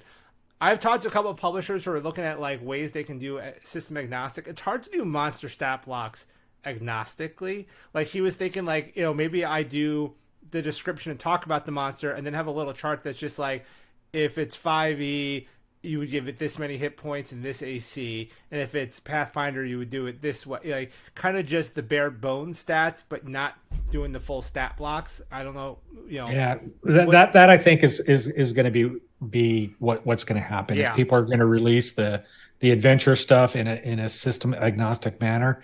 Bestiaries, of course, you got to put your. It's going to be harder on the DM. Yeah, there's a company that puts out like a supplement to the classic D&D adventures, and all it is a list of here's the changes in the saves that you need to make. Here's what we recommend as a monster that you use in place of the 3/5 monster. What is that company that does that? Classic. I forget, but that's how they do that. And I bought some of their 5e conversions, and really all it is say here's how to do it in 5e. But if you still want the they're not publishing any part of the adventure. These are just how to do it. How to convert it, essentially a conversion guide. How to do it in 5e. But bestiaries are super expensive to do. It's expensive to take a bestiary like Cobalt Press. It's going to be way too expensive for them to take their 5e books and port it over to Pathfinder. And they may do it anyway. Maybe. Maybe. It's probably good business for them. But with Black Flag, Yeah, I think they'll wait and do it for Black Flag. Yeah. Death Angel says you have to wonder if ultimately they want, or if ultimately they get what they want either way: splinter the base or imprison them in a draconian OGL. I think I'd rather splinter the base. Honestly, I'd rather see the base splintered and at least some people thriving than handing over control to a big corporation. Like not even, I don't even want to say a WotC, but Hasbro. Nothing good can come from that. Nothing good can come from that. Well, the publishers made it loud and clear. We are not going to. Yeah. You guys will have no entitlement to our intellectual property. I will not give you my IP. And so if I have one prediction, they're going to back off on that one for sure. Yeah. Because the license that they offered is so in favor of Wizards over anybody else. It's not even a contract. It's practically slavery. Yeah, no, it is. Yeah, that's illegal, by the way. Yeah. Last I heard, what they're doing is unconstitutional. Honestly, like, Mike. Well, they can make money. Yeah, go ahead. Mike had a question. My question is this: how can Cobalt Press make high quality products with 100 people working for them? Wizards of the Coast has 1,500 employees and produces products that have racist overtones. It's funny that you say that because like their whole thing is like, in this OGL is like, we want to protect against, these type of racist, products and not hurt our brand and blah, blah, blah. The thing is, they're the ones putting out that stuff more than anybody else. And secondly, right now with the OGL, here's the thing, with the OGL 1.0, they just said you can use our core mechanics and produce content, use the SRD if you want. Cool. If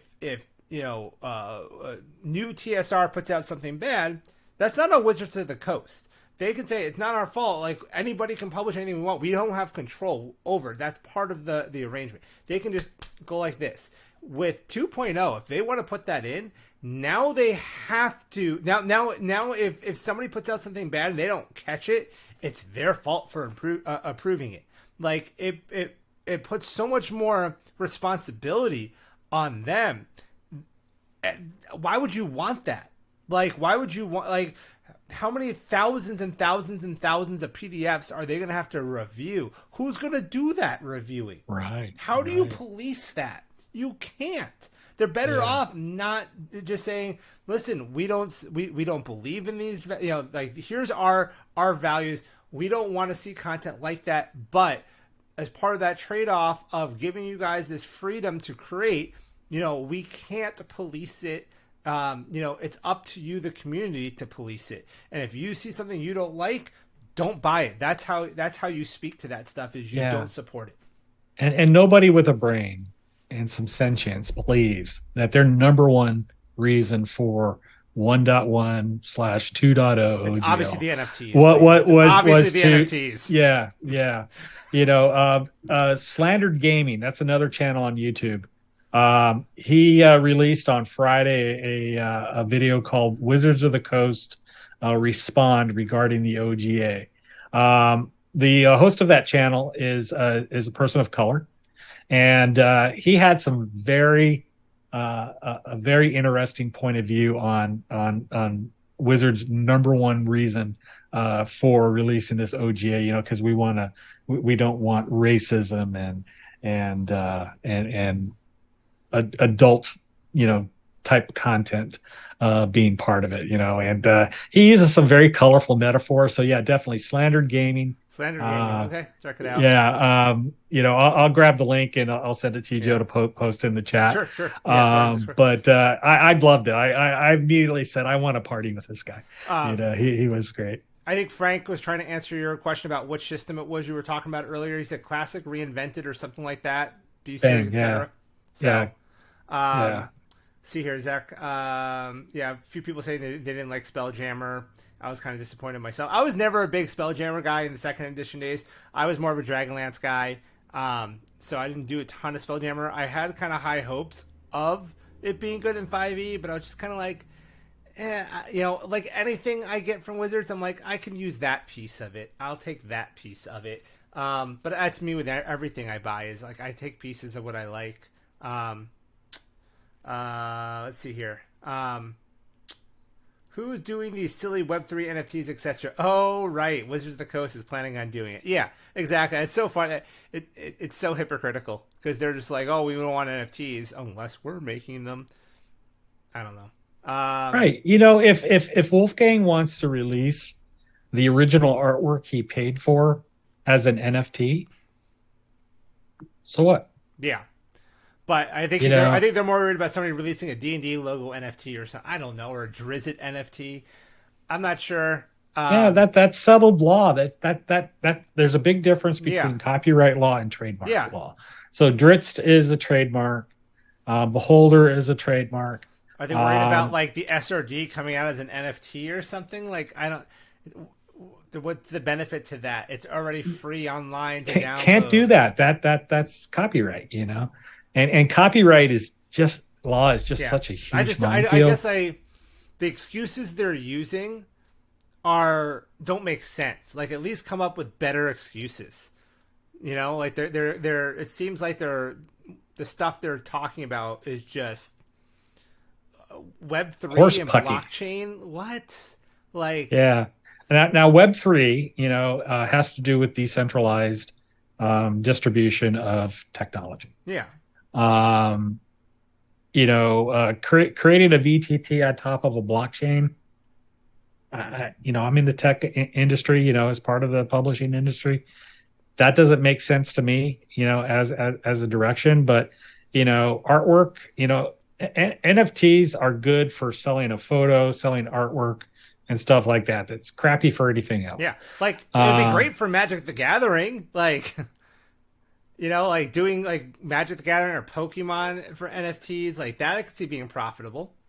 Yeah, but not D&D. Yeah, you know, they're but yeah, you know, I'm sure they want to put out some NFTs, but you know, right now, NFT, you know, crypto is kind of not in, the hottest thing in the universe right now. So, but you know, we'll see. You know, keep the pressure on everybody. Keep it up. Yeah. Who's doing? Yeah, what was that? Death Angle. Sorry, I'm Death Angel Shadow. Handle. Death Angel Shadow. Who's doing the silly Web3 NFTs, etc. Yeah. Oh, right. Yeah. That was a comment you already mentioned. Yep. You know. Yeah. Nobody is. But you know, you'll see a lot more NFTs come out. You know, if I could be the single sole owner of an original oil, you know, that was created for publication, I'd want that. Yeah. Let's see here. Exactly. They will own it if someone else does something wrong. I don't understand how the lawyers would even allow this. Yeah. So he's talking about what I was saying, like how if by saying that they're going to control the content release to protect the brand against, racist, bigot, type of content coming out. Now they're taking ownership of it, and why would they want to take that ownership? Because it just puts so much pressure on them. And then what happens, like, now they have, like, one or two things happens. One, they're selectively reviewing stuff, and they're going to miss stuff. Or two, they're going to review everything. It's like, if I give them a book I want to release, it might take a year for them to get back to me and tell me that I can do it. Like, that's not a way to run a business. So, there's so much wrong with that aspect of it as well. I mean, from, like I said, I don't want to see content like that either, but I won't see it because I won't buy it. I won't support it. And I'll even tell other people not to support it. That's how you police that, is you let us police it. We're doing it anyways, right? I mean, the community polices that kind of stuff already. So Watson just needs to trust us on that front, I think. And then, none of it makes sense. The entire OGL mission that they're trying to accomplish makes no sense. Yep. There's no win. They don't win on this OGL. They really don't. They want to put, D&D all behind the walled garden. They don't want any competition. They want people to use their 3D.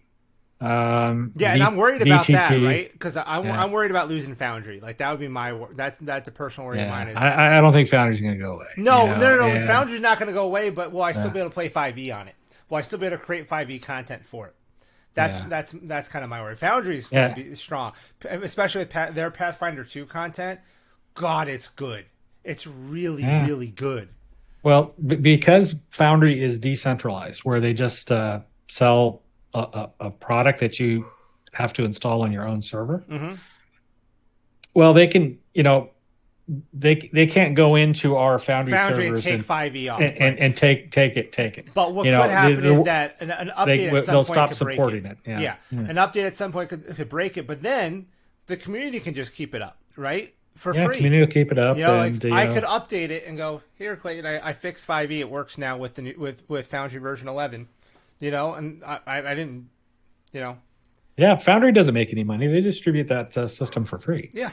And there's a lot of systems on Foundry, that don't cost you. There's some that do, but it's usually a small amount. Yeah. But support your local, publisher. Yeah. But we'll see. I hope tomorrow. Today's a holiday for most companies. I hope tomorrow, Wizards will come to their senses and just say, "We screwed up." You keep using that word. Yeah. You keep saying hope. Honestly, I don't expect to hear a thing from Wizards till at the bare earliest Friday. Yeah. It's the probably Pollyanna longer than that. Yeah. Probably longer than that. But, with Black Flag and Orc, honestly, I could care less what they say. Yeah, I'm really looking forward to hearing more about Black Flag. Like, I'm dying to know more about what it's going to be. Because that's a project that I can get behind and get excited about. And I know Foundry's going to support it wholeheartedly. All the other VTTs, I have to imagine, will as well. Do you think it'll be 5e adjacent in some way, that like our current 5e books will work with it? I think it'll be D20. It'll be D20, but do you think it'll, like, can I grab my Tome of Beasts and use it in Black Flag, whatever it may be? Like, do you think it's going to be close enough to 5e without relying on the OGL that our 5e content will work in it? Here, this is just me thinking. Yeah, this is. I'm asking for speculation. We have no inside information. Anybody? Yeah, for sure. We have no inside info. Cobalt Press made a big investment in creating 5e content. So my suspicion is that it will be 5e adjacent for sure. Yeah. Yeah, I think they might be the ones to really test those waters. Everyone keeps talking about, well, you can't copyright the mechanics, right? You can't. You're right. Nah. But you can copyright the expression of it. And this is something that Ryan Dancy and a few of the other IP lawyers that have been on some of the shows have talked about. Is what's his name? The Legal Eagle even just did a video, right? Right. So you can copyright the expression of those rules. And I was actually just talking with one of the publishers that I know, and he's talking about like how he's going to move forward with some of his stat blocks and stuff like that. And it's like, can I do a 5e stat block, right? Can I create a brand new original monster and display it in a 5e stat block? It doesn't use the SRD. All I'm using is a formatting. Is that formatting protected? I don't know. I don't think so, because it's very general. Yeah, Again, not an attorney, don't it's a know for table. sure. Yeah, But strength is a common word. Dexterity is a yeah. common word. What about saving throw? Um, What about sleight of hand, or athletics checks, or all the skill checks, right? I mean, can we still use all those like 5e mechanics without referencing the SRD? And make another system very similar to like what Level Up does. Can Level Up, if they redid their books and pulled and said don't look at the SRD, we'll redo them and we'll call it a force missile instead of a magic missile or whatever.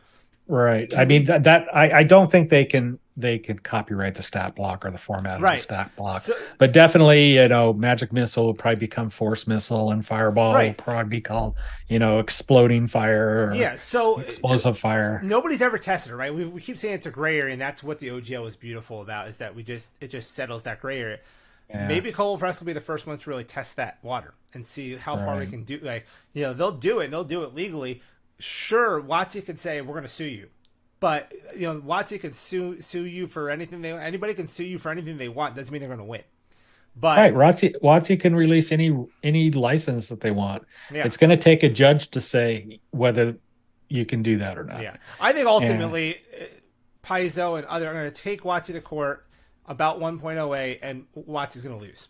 Right? They're going to lose that fight. They're going to lose on revoking the OGL. Yeah, they're going to lose on that. So honestly, I think in the end, everything's going to work out. I think it's going to be a rough road to get there. I don't know how long. I'm really hoping that Roll for Combat is right about it being like a bench ruling right away, but it might not even get in front of a judge for 6 months.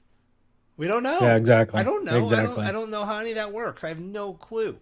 Yeah, So, and I don't think we'll see anything public on Black Flag summertime, fall. yeah, Unless they were already trotting down that path. I can't imagine anything concrete coming out. Yeah, I'm hoping to get the play tested soon. Yeah, but the great news is we got all that content already that's on our shelves. We're not going to be hurting for material. I've made my own decision about how the level I'm going to support, Wizards and Hasbro, which is, big fat goose egg, going forward. I would hate to give up DDB. I like it. I like having, the content where it's at, and I like its, portability, because, I can just take my iPad and pop it open anywhere I want, and, have access to all of the resources. Before I had DDB, my last campaign, I had we were playing, or what I did was we were playing in person still. It was before the pandemic, but I created everybody's characters in Foundry for them, and they used a Foundry character sheet that had a similar to DDB layout. There's a module that lets it look like that, and they just brought their laptops to my table and opened them up, and they just, we still rolled dice, but they just used a Foundry character sheet as opposed to a D&D Beyond character sheet. And then it worked out great, because then COVID happened and we already had everything in Foundry and we just started playing. Now we're bouncing back and forth between the two, and my plan had been to use D&D Beyond in person and use the module that lets me sync it up and down. But now I'm just going to go back to just everybody use a Foundry, bring your laptop and use a Foundry character sheet. Right. And we're just going to keep playing that way. And I don't need D&D Beyond. I can pull all the books down.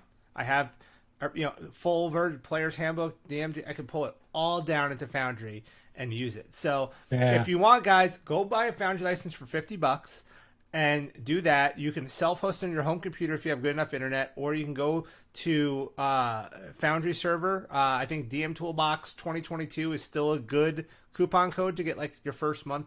I don't know if it's free or discounted, like 20% off. It's discounted. Discounted. Yeah. So DM Toolbox 2022, I can check with them, maybe get an updated code. There's the Forge. There's a European hosting one. I can't remember, Molten or something like that. Yeah. And there, or you can host yourself. Go to what's the service called? Not Amazon. DigitalOcean. Go AWS. to Yeah, DigitalOcean and DigitalOcean. Yeah, you can buy your own little mini server and host it on there. I have a development server that I use on there. So lots of yeah, ways, but Foundry, $50 one time. You own it. Start downloading stuff. Download all your yeah, D&D Beyond content to it and walk away from D&D Beyond. Plus, you yeah. get an Exactly. amazing virtual tabletop. Yeah, and there's also Shard as well. So if you don't have Yes. a big investment into Mm-hmm. DDB or Roll20 or anything, you can start with Shard. Yeah. Shard is amazing tool. Yeah. Mr. Trask does a lot with Shard. He's a sponsor. They sponsor him, and he shows a lot of their content. And Cobalt Press is heavily invested into Shard. So if you're looking for something a little bit more low tech, Shard is super easy to get into and use. If you're somebody who likes a little more crunch, a little more tech, a little more automation, a little more customization, Foundry is awesome. Yeah, yeah, and low tech may not be the right choice of Yeah. words. Easier to use though. They do a great job. Yeah, they do a great job of keeping technology out of the game, and by using technology. Yeah. There's another great one out there. Oh, I'll have to. It's something that the guys at Nord showed me. I'm trying to think of the name of the product, but essentially, instead of a VTT, it's a way for you to bring some digital aspects into your into your game. So there's no maps or anything, but you can pull up images and like character sheets and stuff on it. But there's no maps virtual tabletop. So it's more for like theater of the mind play or in-person play, just to add some digital aspects to your game. I'll have to look up the name and post it for you guys. Yeah. Jay asks on Foundry, do you know if they can run MP4s as maps and animated Yes. GIFs? Yep. I'm curious. Yes, MP4s, WebM. WebM is your better route to go because it's smaller. Smaller, yeah, because everything is on the cloud. It has to load for your players. So static maps. They support JPEG GIF. I've never done an animated GIF on there. I think there's like animated tokens though, like Devon Knights animated tokens work fine on there. But I think those are probably WebM images as well. I am doing AAW's last Kickstarter called Roltmork. I am currently doing that for Foundry. And what's the company that makes all the really cool animated maps? The Patreon that does that. Well, there's Dynamic Dungeons. Dynamic Dungeons, yeah. So Dynamic Dungeons did all the maps for that. So the one that I'll be releasing for AAW is going to have Dynamic Dungeon maps on it. So super, super cool. Very, very, very cool. And as far as audio, they support MP3, OGG, Wave, Wave. The usual ones. OGG again. Smaller footprint. Static images. WebP. But JPEG, GIF, ping. Yep. What have you. Nice thing about it is if you're self-hosting, you have as much drive space to store that stuff as you have a capacity on your hard drive. Yep. And you can get like an AWS service that will host your files externally for you. That'll load faster for your players and stuff. And you can preload scenes. So like if you have a bigger map in Roll20, you load it. It takes a minute for it to load for everyone. You can right click on a scene and say preload, and it kind of preloads all the stuff for everybody. That way, when you click on it, it loads up right away. Yeah, and then Mino asks about Shard. It's shardtabletop.com. Joe, if you want to plop that in the chat. Sure. You can do that. But as far as like Cobalt Press stuff and a lot of third party, there's way more content available for Shard than Foundry right now. As far as Cobalt Press and Ray and I are working on that. We're trying. I want to see everything that Cobalt Press ever made, on Foundry and Shard. Yeah, well, you could take care of Deep Magic too if you want. I don't want that project. That's a lot of data entry.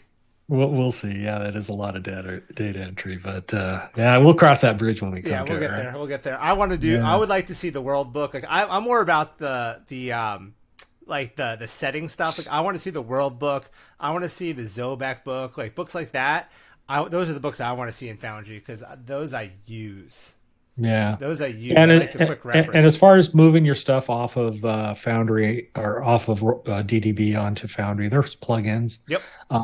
They're easy to find. I don't want to talk about them specifically just in case the wrong people are listening to this podcast. But it's not a mechanism to steal content. You still have to license that content, Mm-hmm. you know, from DDB. If you try to download something that you don't license, it's just not going to happen. Yeah, you have to be logged into your Yeah, D&D Beyond yeah, account. You have to have the plugin installed, and then you have to have the module installed on yeah, Foundry. So you have to yeah. already have bought the content for it to work. You Yeah, can't. yeah. If you hire don't it. have the entitlement, you cannot get it. Nope. And in fact, I'll just say it. It's a plugin by Mr. Primate called D&D Beyond Importer. Importer. Yeah. But again, you know, you can only import the content that you've purchased a license for. Yeah. Now, when I offloaded off of DDB, I focused on my character sheets and my But you homebrew can export content. from D&D Beyond to PDF character sheets, can't you? You can, Yeah. you can. Mhm. I need to do the same. I haven't done Yeah. that yet. Yeah, but I feel like 100 and some characters in there, and I didn't want a PDF for every one of them, you know. So it was relatively easy. And the nice thing is I can, you know, being a module developer for Foundry, I know how to quickly make modules out of that. So I have it for my game. It's nothing that I would ever distribute. And if you're heavy into Roll20, you know, there's a way to get your content off of there. I don't know if that violates a license or anything else, so I'm not going to like strongly advocate, you know, that you do that. I'm a big believer in not pirating people's content or same. violating license. So, you know, read the licensings before you do it. Yeah. But I do know that DDB gave Mr. Primate access. DDB is fully aware of the work that Mr. Primate did. They're probably going to get rid of it at some point, I would think. I think they're going to probably take away that access at some point because they're trying to clamp down on the VTTs, right? So that would be bad. Yeah, that would be very bad. I would get it. I would get it sooner rather than later and do it.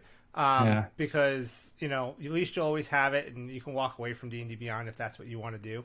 And that's personally what I would do. But you know, but my two favorite VTTs are Shard and Foundry. Yeah. And I use both. I use primarily Foundry. But you know, when I want to quickly whip up a character sheet and get a game going, you can do it in minutes in Shard, and you can do it in minutes in Foundry. It's just a little bit more minutes. Yeah, a few more minutes. I should do a video on how to create your character in Foundry. That'd be a good video. Yeah, well, you know, the KP modules that both Joe and I developed, you know, plug and play. Yep. Drag and drop. Yeah, Cobalt Press has their Tome of Heroes book, which probably my #1 book of 2022. I love that book.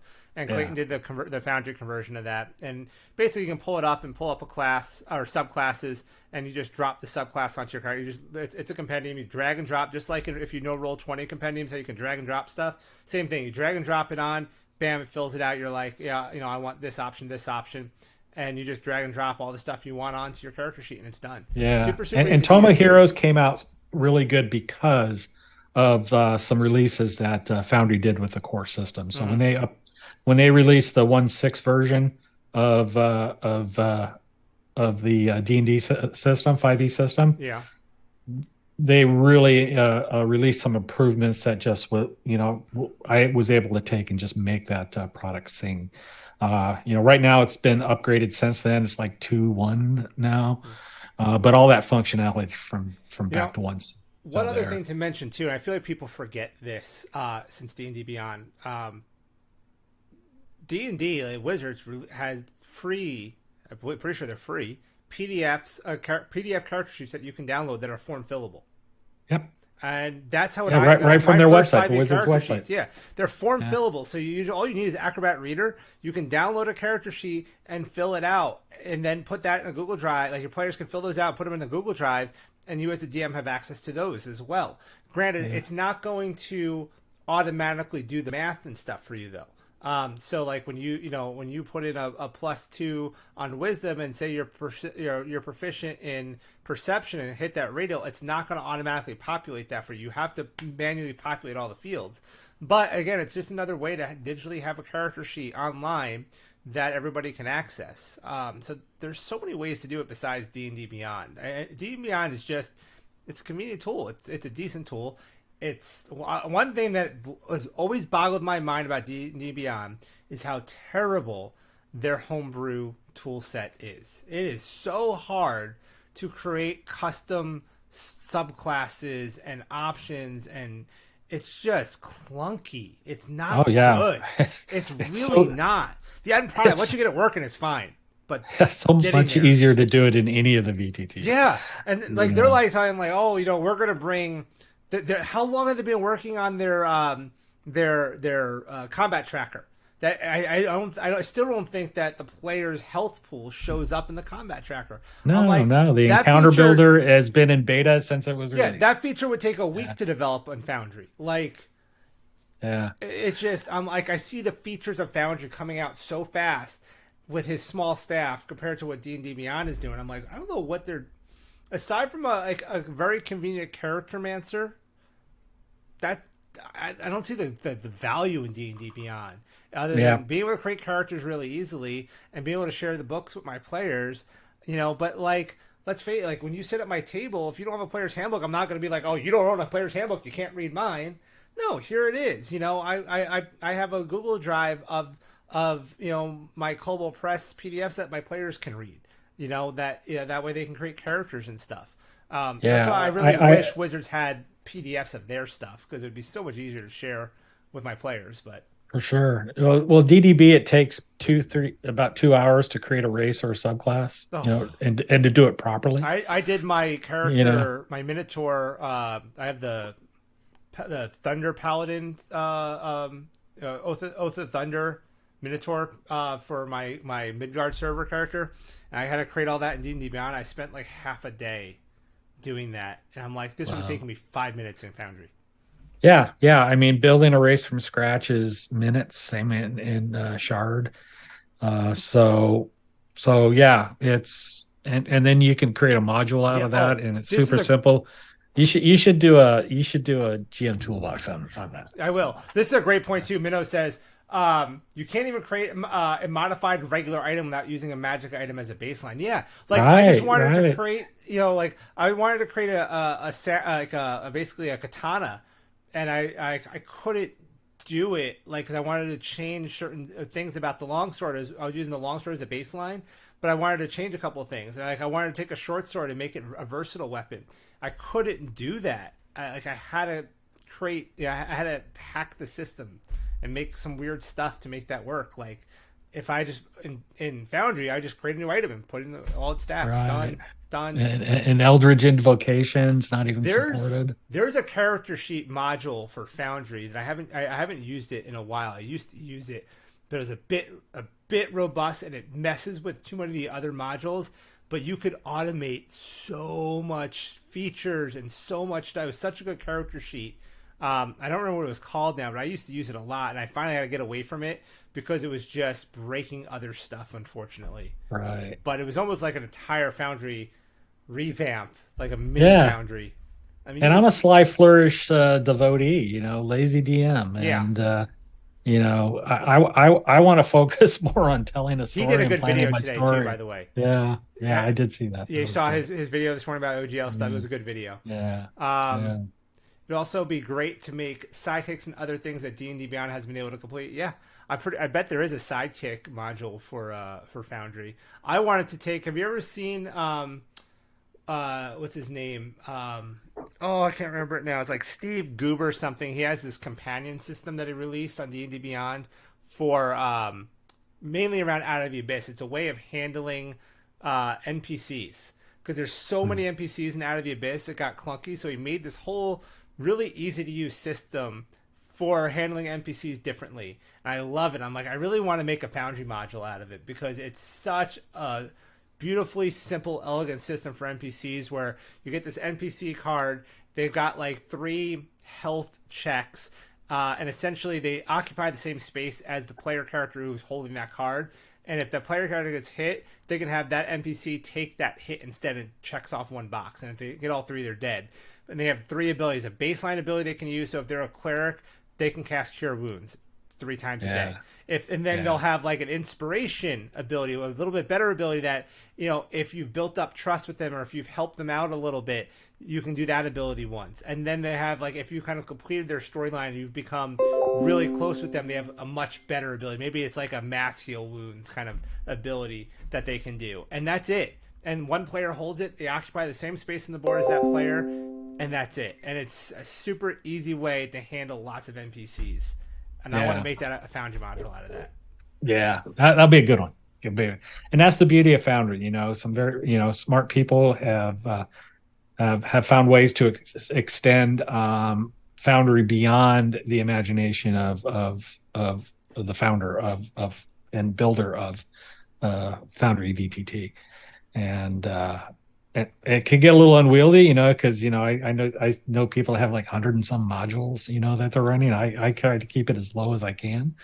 But if you know JavaScript really well, you can definitely develop extensions for Foundry, and that's the beauty. There's a public API that they've exposed to allow you to hook into functionality, and it's just a wonderful tool, and I love it. Well, it's my tool of choice. For sure. It's like when you go to a local hardware store, do I want a Stanley hammer or do I want a Craftsman hammer? I want a Foundry hammer. Yeah, I want a Foundry hammer. I want a Foundry anvil. Yeah. And Foundry just gave me the ability to do more. Because I've always been, I've done a lot of VTC development even pre-Foundry, and it's a great not Fantasy Grounds, but others. It's hard. Yeah, it's harder on others.